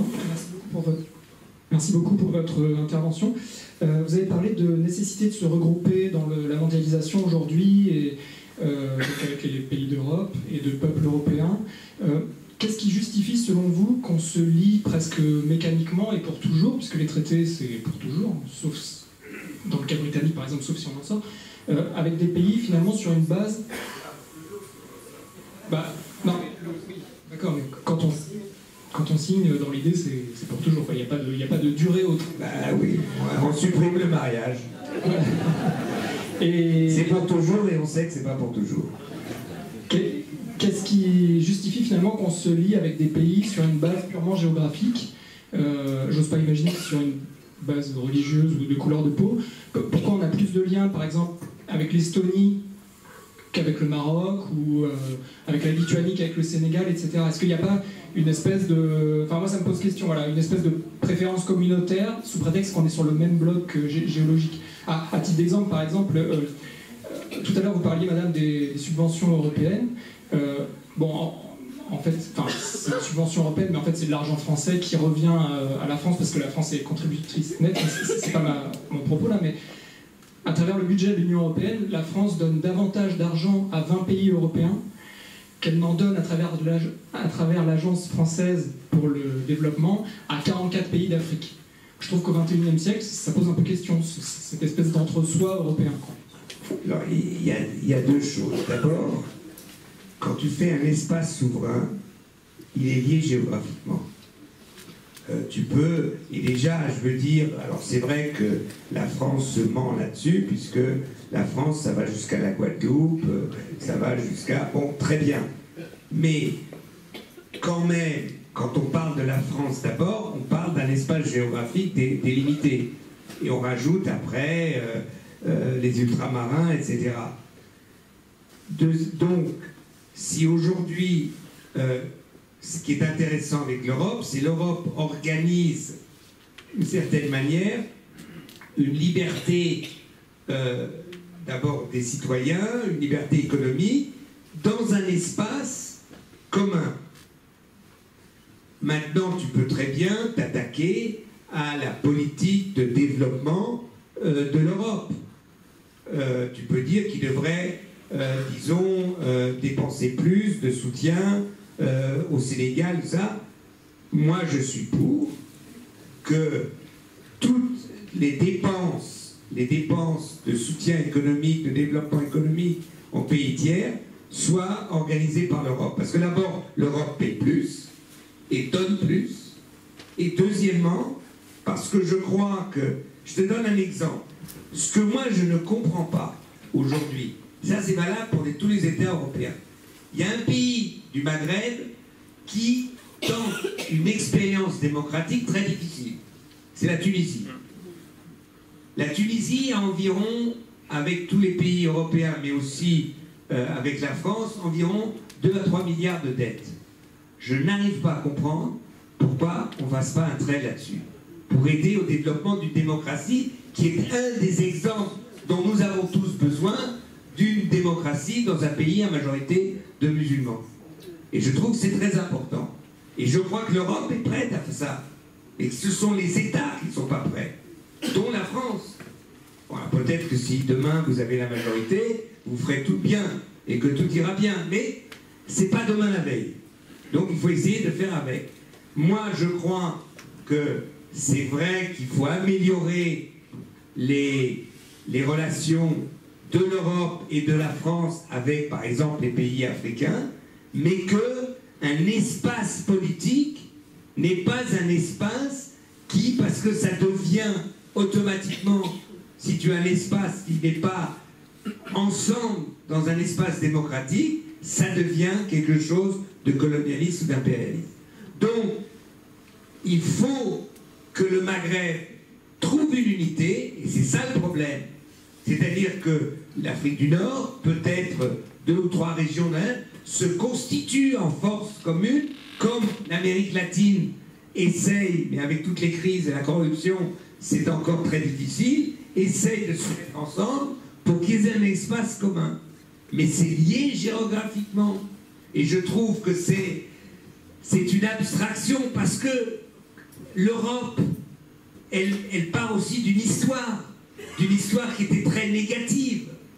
Hein, je veux dire, aujourd'hui, par exemple, tout le monde dit, mais pourquoi ces guerres entre les chiites et les sunnites et les musulmans, pourquoi? Il faut se rappeler que la guerre de 30 ans, c'était l'histoire européenne, que les protestants et les catholiques, ils se sont massacrés, mais complètement massacrés, et que la civilisation et les progrès de civilisation, c'est de surmonter justement ces massacres, et que l'Europe aujourd'hui, par se mettre ensemble, et pourquoi les Lituaniens ou les pays baltes, ils veulent être avec nous, parce que eux, ils veulent être protégés des Russes. Parce que c'est ça leur histoire. Alors déjà, ils veulent être protégés. Dans l'histoire, l'Allemagne était nazie, mais ça, c'est surmonté. Et l'Europe, justement, a surmonté cela. Et maintenant, tu vois ce qui s'est passé en Ukraine avec la Crimée, c'est-à-dire que ces pays-là se veulent sous le parapluie de production de l'Europe. Et ça, je comprends. Parce que avec le camarade Poutine, c'est pas toujours donné, et c'est pas donnant-donnant. Alors donc voilà, donc je crois qu'aujourd'hui, il ne faut pas mettre la charrue avant les bœufs.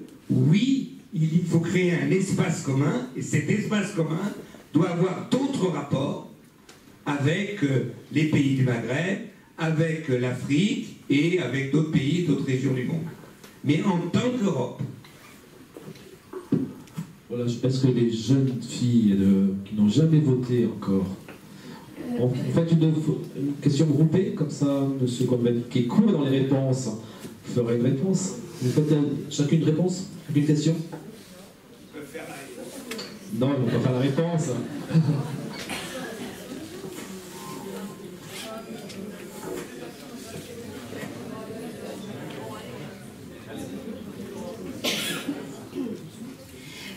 Bonsoir. Quand vous avez parlé de votre vision de l'Union européenne, vous avez parlé d'une souveraineté nationale et une souveraineté européenne. Et il me semble que ça rappelle le système états-unien avec les législations par État et les législations fédérales.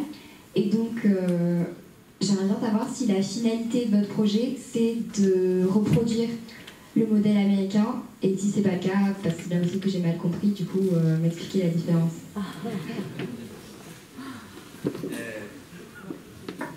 Je suis pour une Europe fédérale. Je suis pour une Europe fédérale. Je sais que c'est pas demain la veille. Mais l'Europe fédérale ne ressemblera pas aux États-Unis. C'est une autre Europe fédérale. Vous savez, moi je crois que disons, les États-Unis, l'État fédéral américain est lié à cette histoire américaine et surtout de l'émanation par la Constitution américaine, la Constitution américaine qui a été décidée à Philadelphie en Pennsylvanie avec, c'était, allez, si je ne me trompe pas, 7 ou 8 États, dont 2 étaient attachés à une chaise pour pas qu'ils sortent, parce il fallait au moins 6 États qui la signent. Et après la Constitution et l'émergence du dollar, les États-Unis ont abouti à une guerre civile absolument horrible. Donc, et l'Europe a la guerre civile, j'espère, derrière elle.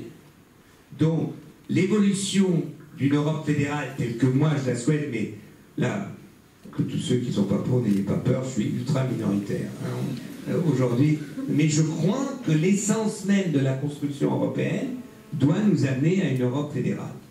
Ça sera nos enfants qui le feront. Moi, j'ai été frappé sur l'histoire de génération. J'ai été frappé l'autre jour, donc Macron était à l'université de Francfort.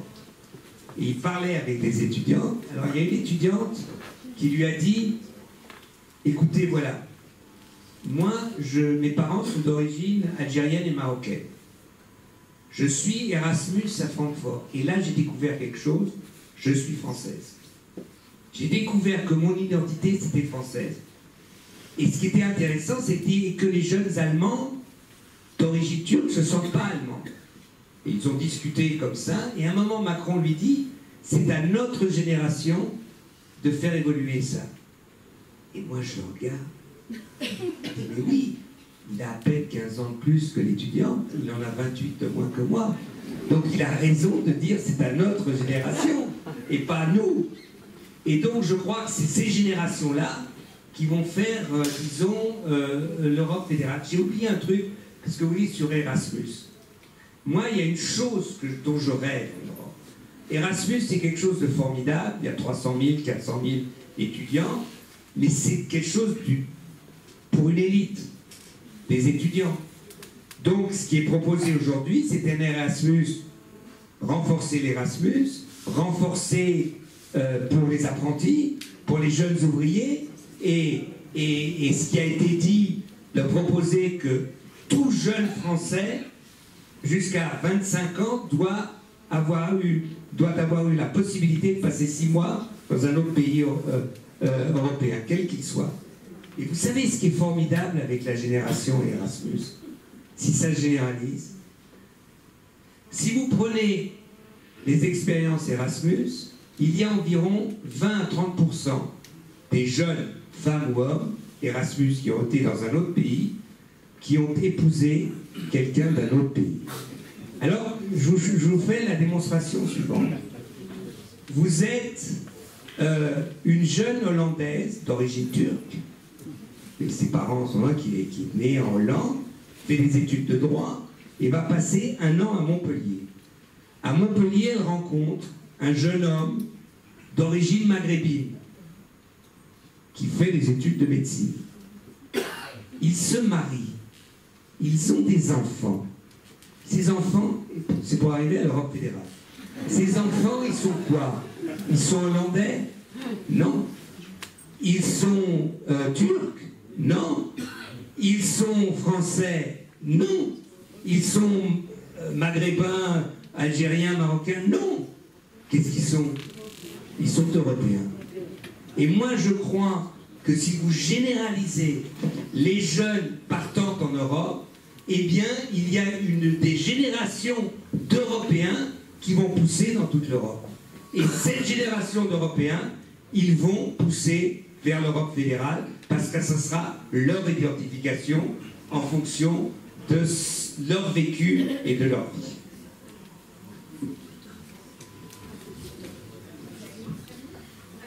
Donc je voudrais revenir sur quelque chose que je n'ai pas compris. Pourquoi dans 30 ou à 40 ans, les BRICS vont remplacer les puissances mondiales actuelles? Et donc d'après vous, qu'est-ce qu'elles vont devenir?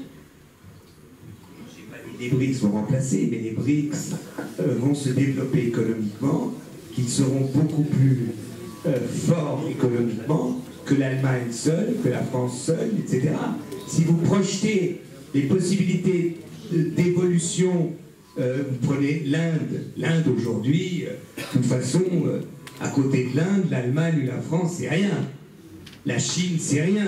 Donc si on veut une possibilité d'imposer une autre qualité de vie, on a besoin de cet espace en commun. 550 millions d'Européens, c'est une force économique, politique, sociale, civilisationnelle qui peut autrement résister à l'Inde, à la Chine, ou si vous prenez le Brésil, bon ça va mal en ce moment au Brésil, c'est le mauvais exemple, mais le Brésil va sûrement dans les 20-30 prochaines années, exploser économiquement. Voilà, c'est ça l'argument. Il y a d'ailleurs, la Commission européenne a publié une projection de l'évolution économique dans les 30 prochaines années. Et ça, c'est... Si vous regardez ça, vous les avez à zéro. Hein. Non, mais c'est vrai. Donc, je sais pas, vous pouvez peut-être, le prochain voyage en Europe, essayer de leur procurer ça. Non, parce que c'est une image, vous le voyez, vous comprenez tout. Bonjour, donc c'était pour vous demander par rapport au président Donald Trump, tout d'abord, qu'est-ce que vous en pensez, et puis sa relation, tout doucement, par rapport à la relation qu'il a avec la Corée, est-ce que l'Europe devrait plus intervenir ou montrer sa position par rapport à cette justement? Si vous voulez, l'Europe le fait. L'Europe le fait et on l'a vu ces dernières semaines. L'Europe a deux positions fondamentales qui s'opposent à Donald Trump. C'est sur l'accord nucléaire avec l'Iran, où l'Europe tient à cet accord.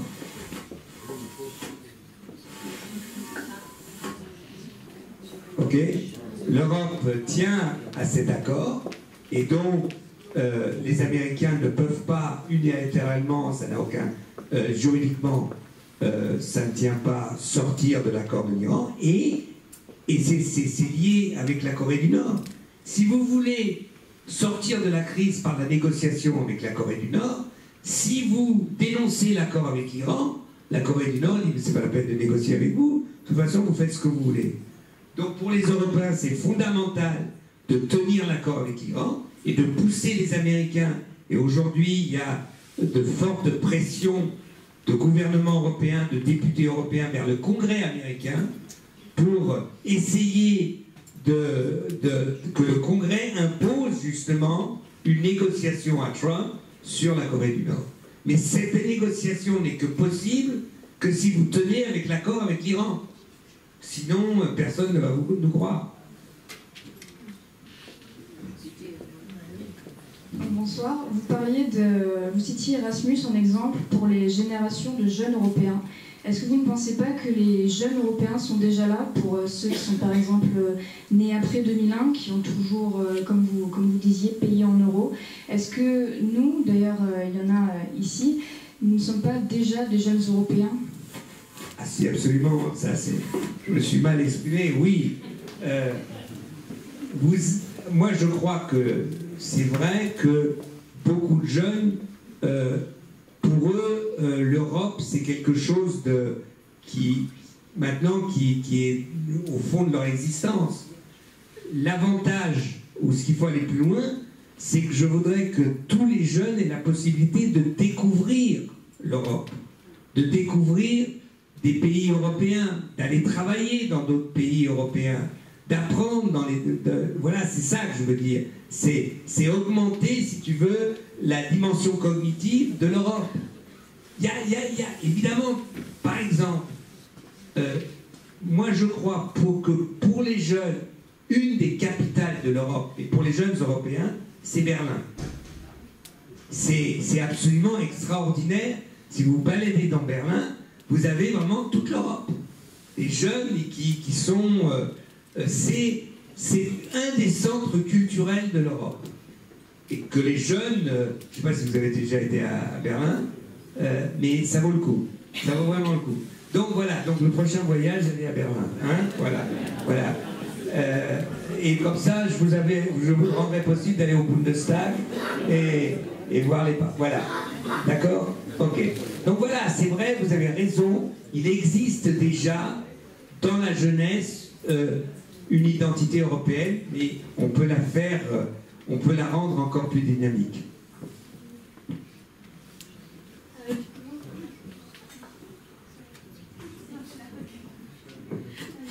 Ce que vous disiez, déjà, quelque chose qui me frappe, c'est que vous dites que les jeunes devraient être attirés vers Berlin, mais le premier pays qui les attire majoritairement, c'est avant tout quand même les États-Unis. Quand on parle à un jeune, souvent, il va plutôt être attiré vers les États-Unis. Et ma deuxième question, c'était à propos de l'uniformisation, puisque déjà ça effraie beaucoup l'uniformisation due à la mondialisation. Ce que vous proposez, du coup, c'est quand même une uniformisation au niveau européen. Voilà.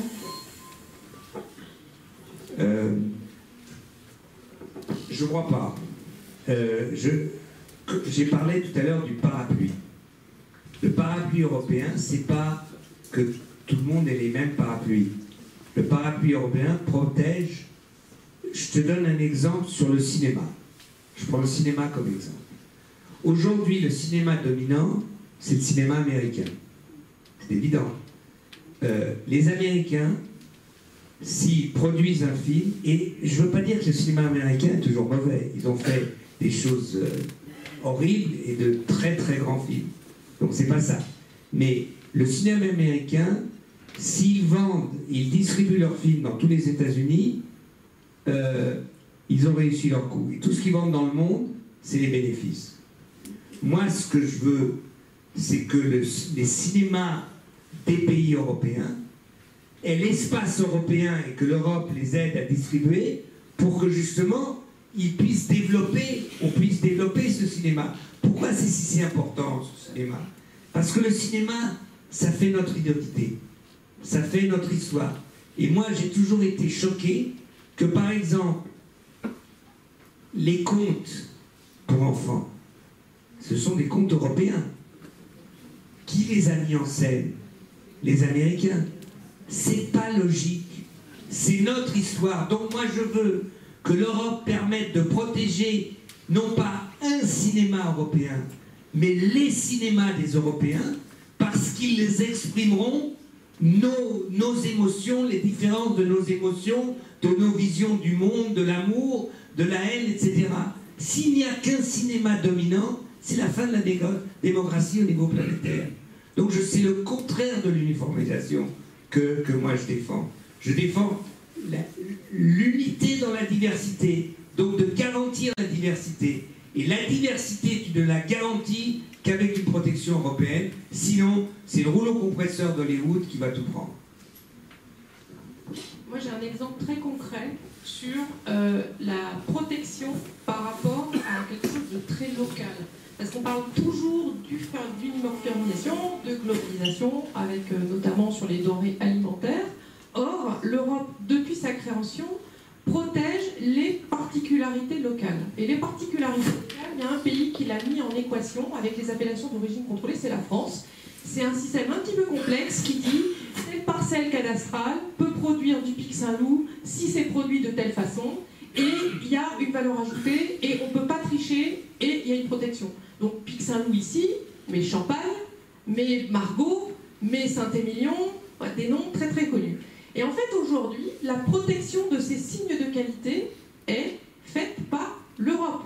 C'est-à-dire que si en Chine, et on a eu un cas dans notre région, parce que l'Europe elle est très très forte dans notre région est beaucoup plus attributaire de budget européen que l'Île-de-France. Donc il y a de la régionalisation dans l'attribution européenne des budgets, et c'est très localisé. Donc par exemple, il y a eu Banyuls, il y a eu des contrefaçons de Banyuls en Chine. Est-ce que vous croyez que ce sont les producteurs de Banyuls qui s'en sont rendus compte? Non, ce sont les services de la communauté européenne en Chine qui s'en sont rendus compte, qui ont mis en place les actions juridiques pour que ça s'arrête. Et aujourd'hui, la protection de tous les signes de qualité sur tous les pays tiers est dans les mains de l'Europe. Et je vais rebondir sur ce que disait Dani. C'est une négociation qui est très importante, et c'est une négociation qui est partie pour faire très mal aux Anglais. Parce que quand aux États-Unis, il y avait des contrefaçons de champagne et de chablis.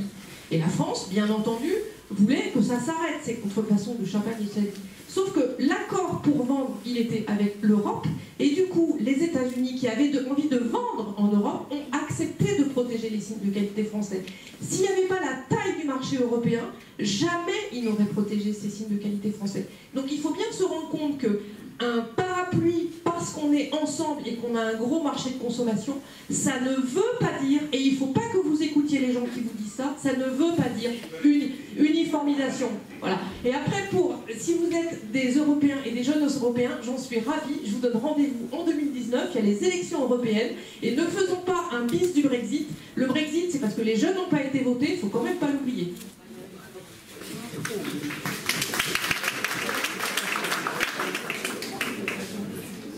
Oui, bonjour. Je ne sais pas si c'est une question ou une réflexion. Je crois qu'on peut être pro-européen aujourd'hui et se dire qu'il y a quand même un certain nombre de choses qui ne vont pas. Parce que moi, dans mon travail, j'ai participé à pas mal de réunions européennes où quand même, y compris sur la gestion des fonds européens, on se disait qu'il y avait des difficultés avec l'Europe. Je suis un petit peu sidéré aujourd'hui quand, dans des réunions locales, on se dit que c'est que de la faute de l'État français si les fonds européens fonctionnent mal. On pourrait en discuter largement, mais sur l'Europe des projets, parce que je crois qu'on peut parler de l'histoire. On a eu l'Europe, vous l'avez dit, on a eu l'Europe de la paix, on a eu l'Europe de la protection des marchés, on a eu l'Europe qui mettait en marche un certain nombre de marchés sur le charbon, sur l'acier. On a eu une Europe qui était dynamique sur un certain nombre de choses. Ce que je m'interroge aujourd'hui, c'est par rapport à ce projet européen, quels sont aujourd'hui les projets politiques que met l'Europe en place, qui peuvent donner une adhésion citoyenne et qui peuvent faire que, y compris au niveau, pas simplement des jeunes, mais de l'ensemble de la population, il y a une adhésion plus forte que ce qui se passe aujourd'hui dans un certain nombre d'États membres. Et je pense que le Brexit, il ne faut pas se féliciter qu'aujourd'hui ça ira mieux sans les Anglais, c'est plutôt pour moi une preuve d'échec de l'Europe, qu'un pays aujourd'hui quitte l'Union européenne avec tous les dangers que ça peut entraîner par rapport à un certain nombre d'autres États membres. Sur les fonds européens, il ne faut pas oublier que lorsque les corps de contrôle français ou lorsque les administrations françaises, quand je dis administration, c'est au sens large, que ce soit l'administration d'État ou l'administration régionale, agit, c'est parce qu'elle est contrôlée par un certain nombre de corps de contrôle français qui sont eux-mêmes contrôlés par des corps de contrôle européens. Et que toute la dynamique aujourd'hui qui est prise, parce qu'on a vu quand même l'évolution des contrôles sur les 20 dernières années en France, il y a un tatillonnage qui est bien plus, c'est le même mot faible, qui n'a rien à voir à ce qui se passait il y a 20 ans. Et si vous allez aujourd'hui discuter de leaders, que ce soit en France, moi j'ai rencontré leaders en Catalogne, en Espagne, les difficultés sur la gestion des programmes sont exactement les mêmes. Les reproches sont faits aux États, mais souvent aussi c'est parce que vis-à-vis de l'organisation européenne, il y a une certaine technocratie, une certaine bureaucratie qui s'est mise en place.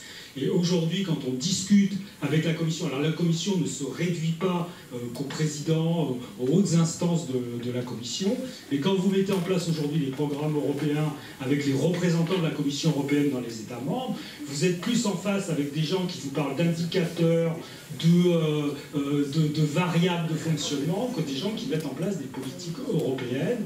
Et je pense que là-dessus, c'est pas un reproche pour dire il faut mettre par terre. Je pense qu'il faut voir là aussi toutes les difficultés et remettre un peu d'âme, de valeur et d'âme à un certain nombre de fonds, de politiques qui sont mises en place. Alors d'abord, c'est marrant, mais j'ai commencé en disant que c'était pire. Donc moi, je n'ai jamais dit que l'Europe va bien.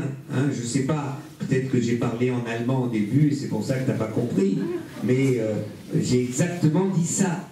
Donc il ne s'agit pas pour moi de dire ça va bien. Je dis simplement que, par exemple, l'évolution qui a fait que l'IDER donne des fonds maintenant et qui sont gérés localement, ça n'existait pas. C'est une des réponses qui a été donnée au problème que tu viens d'écrire. Parce que aujourd'hui, à partir du moment où tu as des fonds qui arrivent localement, ce ne sont plus, c'est plus l'âme ou ceux qui ont de l'âme ou n'ont pas à Bruxelles qui décident, mais c'est local. Alors ils ont de l'âme ou ils n'en ont pas. Ce qui est difficile, tu dis le corps de contrôle européen. L'Europe a 35 000 à 40 000 fonctionnaires. C'est moins que Paris ou Stockholm.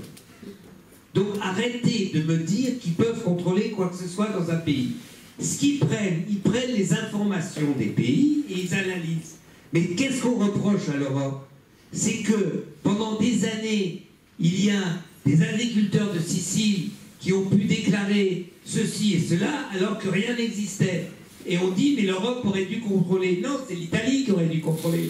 C'est pas l'Europe. L'Europe n'a pas cette administration de contrôle, que l'Europe, difficilement, essaye, parce que on s'est aperçu sur la PAC, je ne vais pas raconter toutes les histoires qu'on peut raconter sur la PAC en France, hein, que l'Europe essaye maintenant de rationaliser un peu ça, c'est normal. Sur les problèmes de l'arme, moi je crois que le problème fondamental de l'administration européenne, c'est par exemple dans l'aide, le développement scientifique, où c'est extrêmement difficile d'avoir du soutien européen si tu n'es pas un grand labo. Il faut être un gros labo, il faut être... Et ça, c'est quelque chose qui ne marche pas. C'est-à-dire qu'aujourd'hui, les demandes, si tu veux, dans le développement scientifique, parce que beaucoup d'États ne sont plus capables de développer ça, sont par l'Europe, c'est hyper bureaucratisé. Donc il y a... Mais pourquoi? Il faut comprendre, le problème de la bureaucratie européenne, c'est qu'il n'y a pas d'histoire. Il y a une histoire de l'administration française. Il y a une histoire de l'administration allemande. Il y a une histoire de l'administration, bonne ou mauvaise, italienne. Tous les pays. Il n'y a pas d'histoire commune. Et qu'aujourd'hui, il n'y a pas de formation administrative européenne qui n'est pas nationale. Et tant que tu n'as pas une administration avec une conscience européenne qui n'est pas la somme des logiques et des cultures administratives nationales, tu arrives exactement dans le problème que tu viens de décrire. Ça, j'en suis persuadé. Et ça, c'est une des grandes faiblesses de l'Europe aujourd'hui, de ne pas développer cette culture administrative commune qui permettrait justement de redonner de l'âme et non pas de l'abstrait comme c'est aujourd'hui. Sur les grands chantiers européens, il faut imaginer aujourd'hui quand même que le budget européen, de mémoire, ça peut faire 1% du PIB du budget européen, et que si on continue les questions de la politique européenne, il faudrait que l'ensemble des États membres acceptent le niveau des budgets. Exactement, mais c'est exactement l'idée. C'est exactement l'idée du budget. Oui, non mais... Si on n'a pas les moyens financiers pour... Là, on est d'accord. Déjà, Delors l'avait dit, le budget de 1%, c'est pour cela qu'il y a maintenant ce débat sur le budget de la zone euro qui viendrait en plus. Donc, effectivement, tu doublerais un budget de la zone euro à signification, doublerait déjà le budget européen. Tu as tout à fait raison. Mais là encore, qui décide de ce budget? Et sur le Brexit, s'il y a un pays qui nous a vraiment cassé les pieds sur le budget européen et la réduction du budget européen, c'était l'Angleterre. Alors tu me dis, on a tous les... Alors là, je peux te raconter 20 ans de débat budgétaire avec les représentants anglais, et c'est vrai qu'à un moment, s'ils ne sont plus là, tu dis, bon, peut-être que maintenant, ça va être un peu plus facile d'arriver au 1%. Je ne dis même pas plus, tu vois, donc disons... sur l'Angleterre, c'est difficile. Hein? Tu es d'accord avec moi? Ok. Évacuer le problème. Non, je suis d'accord avec toi. Mais moi, je crois, ceux qui ont raison, c'est de dire que si l'Europe avance, ils referont une demande d'adhésion. S'ils sortent, c'est pas encore demain la veille. Encore 2-3 questions, mademoiselle. Ensuite, on fait avancer devant le micro. Monsieur le Président, vous ferez la conclusion ensuite. Bonsoir. Alors, parlons de conscience, justement. L'Europe, est-ce qu'elle est encore suffisamment libre et pas rongée par les lobbies pour nous défendre contre des firmes comme Monsanto?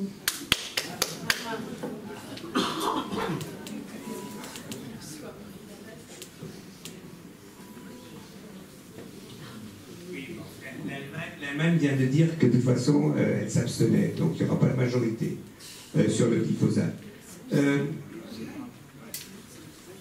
L'Europe, quand même, s'il y a une force politique qui mène cette lutte, c'est le Parlement européen. On peut lui reprocher ce qu'on veut. Et l'Europe, le Parlement européen vient d'exclure Monsanto de toute activité au Parlement parce qu'ils ne veulent pas participer à une audition. Donc, est-ce que l'Europe est assez forte? Je n'en sais rien. Mais au moins, c'est un débat public qui existe au Parlement européen. Les États sont divisés. Aujourd'hui, tu vois que l'industrie chimique allemande qui faisait pression sur le gouvernement allemand pour que le gouvernement allemand vote non, aujourd'hui, à cause de ce débat, à cause de ce qu'on a découvert sur les pratiques de Monsanto, ne votent plus maintenant pour que continue et s'abstiennent. Et laissent donc l'espace à une majorité. Ça va dépendre maintenant de la France, ça va dépendre non pas du lobby Monsanto, mais de la FNSEA. C'est ça le problème. Arrêtez de dire toujours Monsanto. Si demain, la FNSEA arrête son lobby sur le ministre de l'Agriculteur, la France vote non et c'est fini. Après, on verra combien d'années pour sortir. Mais c'est pas Monsanto. Ou alors Monsanto a acheté la FNSEA. Ça, c'est un débat qu'on peut avoir. Mais il faut... Je veux dire, on est toujours en train de chercher. Oui, l'Europe a les possibilités. J'ai pas dit que c'est sûr. J'ai pas dit ça. C'est un combat politique, il y a des lignes de fracture. Le Danemark et la Hollande sont plutôt du côté de Monsanto, voilà. Il faut pas le nier. Mais c'est dans cet espace que ça se passe. Et en démocratie, tu sais jamais à la fin comment un combat politique se termine. Voilà. Donc, mais l'Europe, c'est le seul espace. La France seule ne peut pas se battre contre Monsanto. Voilà, c'est ça le problème.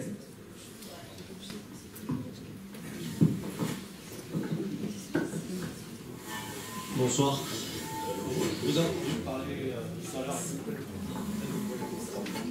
Je vous ai entendu parler tout à l'heure du dumping social 2 fois pour la Chine.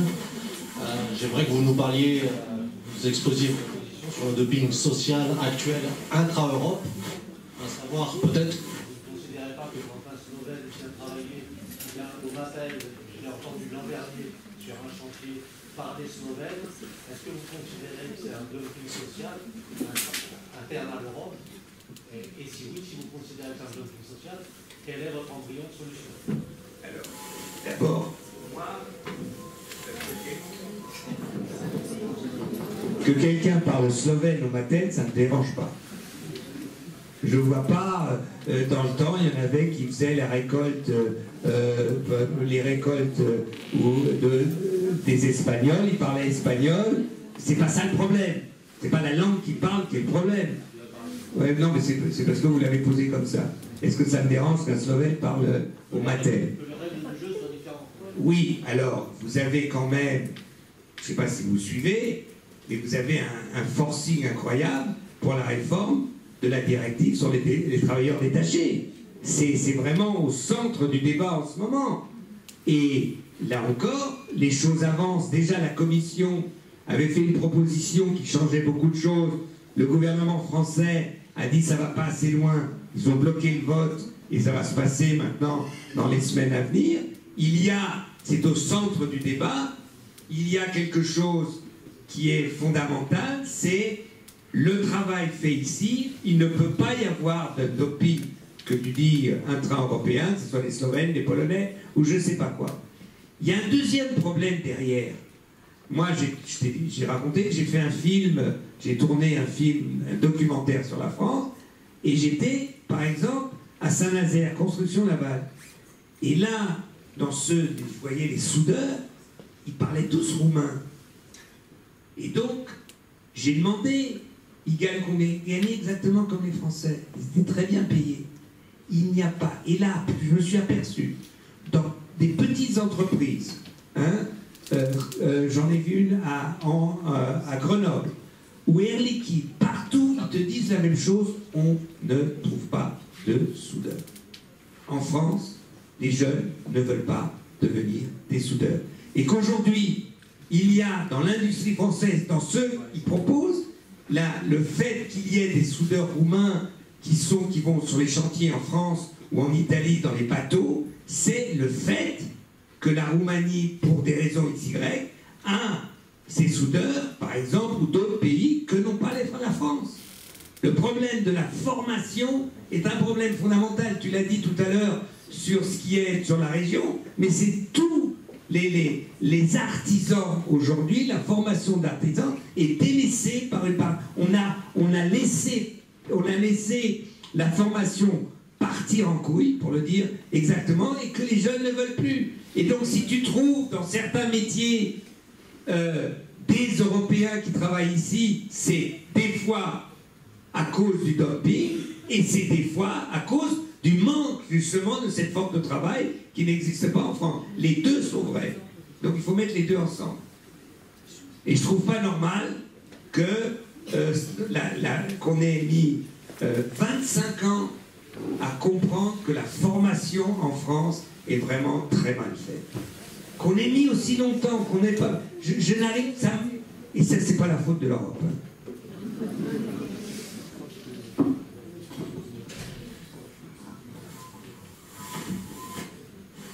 Bonsoir. Une petite question ou remarque. Je suis entièrement d'accord avec vous sur tout ce que vous avez dit sur l'Europe, à 150% d'accord. Il y a une Europe sociale à créer, une Europe militaire, des tas de choses à faire. Malgré tout, est-ce qu'il ne serait pas bien d'essayer de régir davantage les pays européens entre eux avec des accords au lieu de faire en sorte que les pays se marchent sur les pieds? Tout simplement un exemple, je prends l'exemple, on a parlé tout à l'heure de la viticulture, l'exemple de l'oléiculture. Il y a eu des exportations massives d'huile d'olive venant d'Espagne via l'Italie, qui a mis à mal un certain nombre d'agriculteurs dans ce domaine-là. Je trouve ça tout simplement aberrant. Alors qu'on pourrait faire en sorte que, de travailler grosso modo main dans la main. Or là, on tape sur le bois. Votre exemple est bon.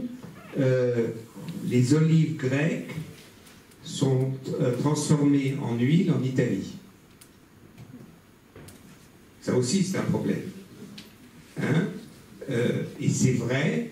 Alors, le problème aujourd'hui, c'est vous ne pouvez pas, d'un côté, vouloir un marché européen et empêcher certains produits d'aller sur ce marché européen. Donc, ce qu'il faut comprendre, et là, moi, je n'ai pas la réponse, je n'ai pas la réponse à tout, hein, même si j'ai la gueule comme ça, hein, c'est pourquoi l'avantage des olives espagnoles pour le marché italien. Il y a eu une période d'un problème, disons que les Italiens ont eu un problème de pesticides et sur leurs oliviers, qui fait de maladies, qui a fait qu'ils ont fait appel à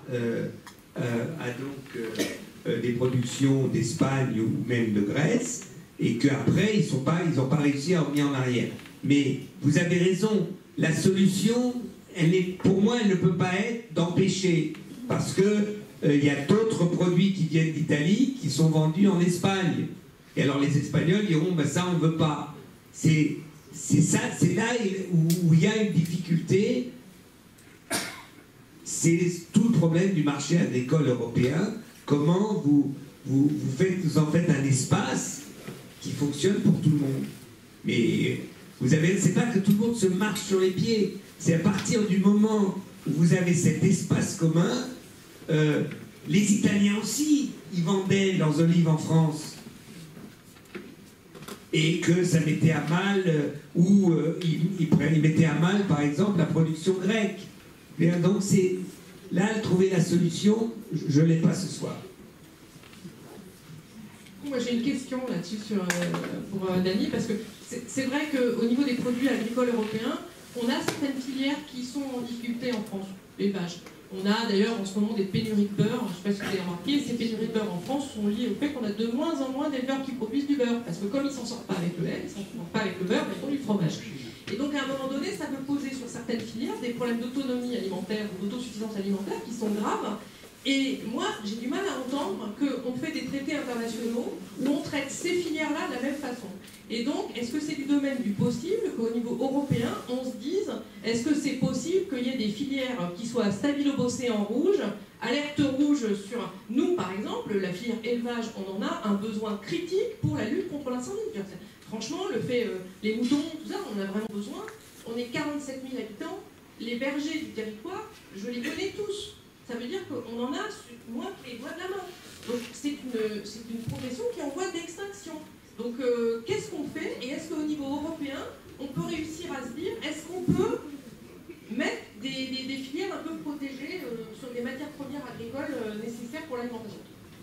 peut absolument trouver des solutions au niveau européen de soutien à certaines filières. C'est ça, comment?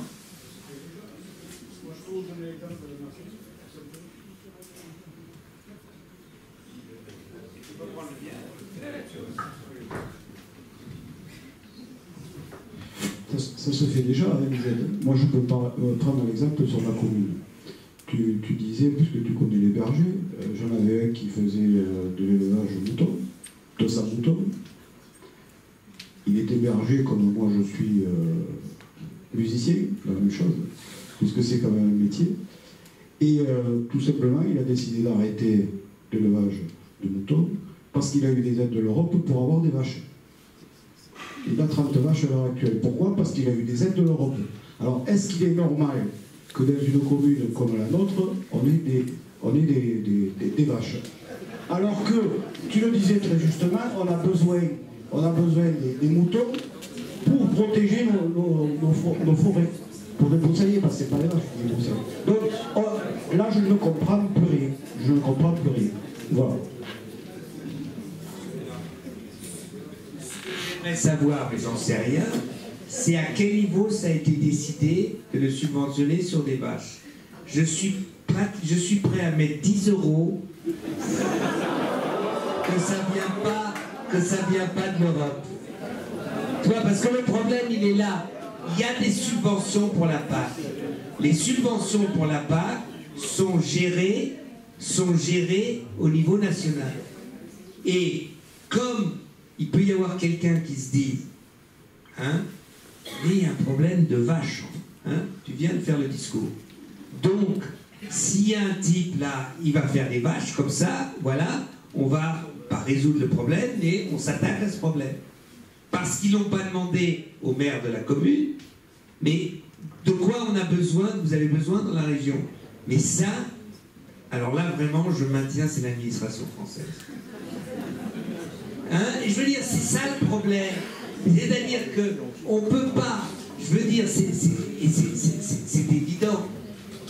Si l'administration européenne, la Commission européenne, se mettait en tête de savoir, ta commune c'est quoi? Voilà, hein, tout ça. Ce qu'il faut dans ta commune, nous on le sait à Bruxelles, c'est des malades mentaux. C'est des malades mentaux. T'es d'accord avec moi? Donc, c'est pas ça leur problème. Leur problème, c'est il y a, bon, etc., etc., etc. Et je crois que là, on touche à un véritable problème de la décentralisation européenne qui passe par une décentralisation nationale. Hein, c'est là où on se mord la queue, là. Hein. Encore une dernière question. Bonsoir. On a assisté à un état des lieux de l'Europe très intéressant. J'aurais voulu poser une question sur l'avenir. Je suis un Européen convaincu depuis très longtemps. Et il me semble que dans un... Enfin, et je suis aussi optimiste.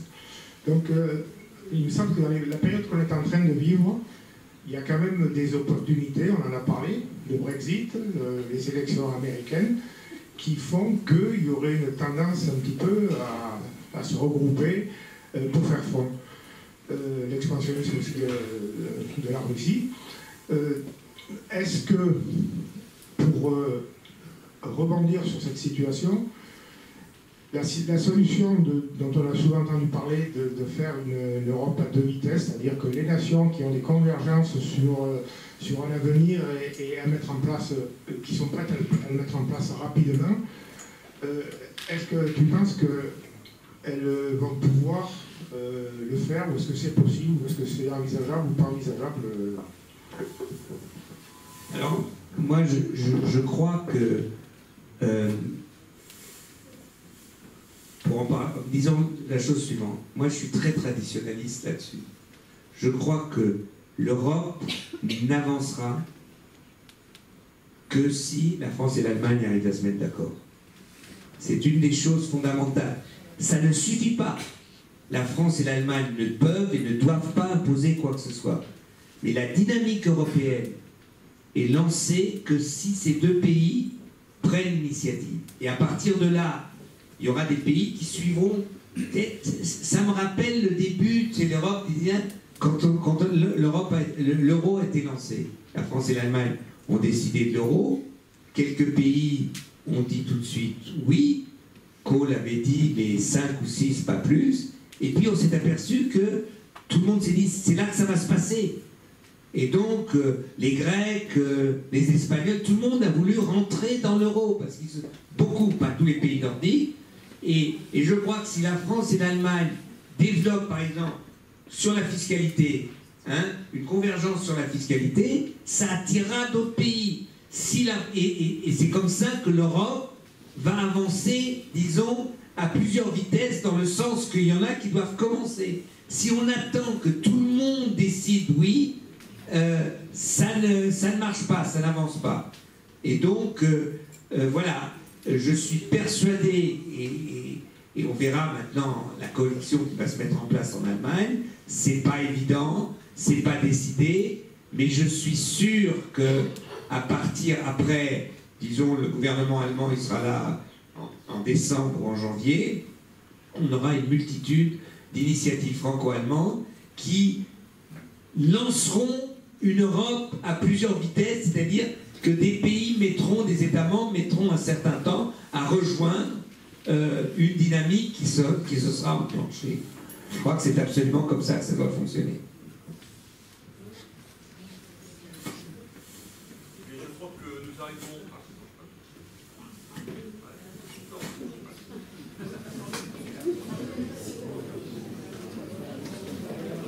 Oui, voilà, on arrive...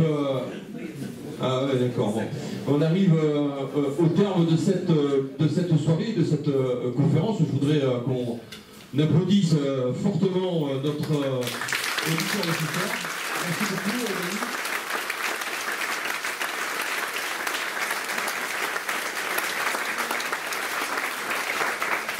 Je crois qu'on a passé vraiment tous ensemble un très bon moment. J'espère que nous en aurons d'autres, peut-être sur d'autres sujets.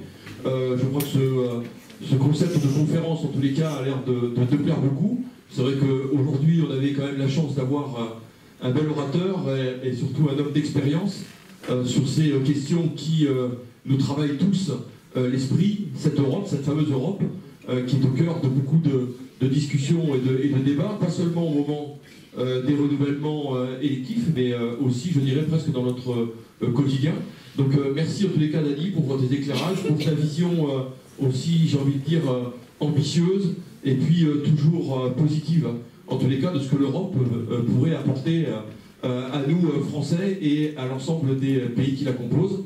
En tous les cas, merci à vous toutes et à vous tous d'avoir répondu nombreux à cette invitation. Je salue les jeunes qui ont posé beaucoup de questions et ça nous a fait vraiment beaucoup de plaisir.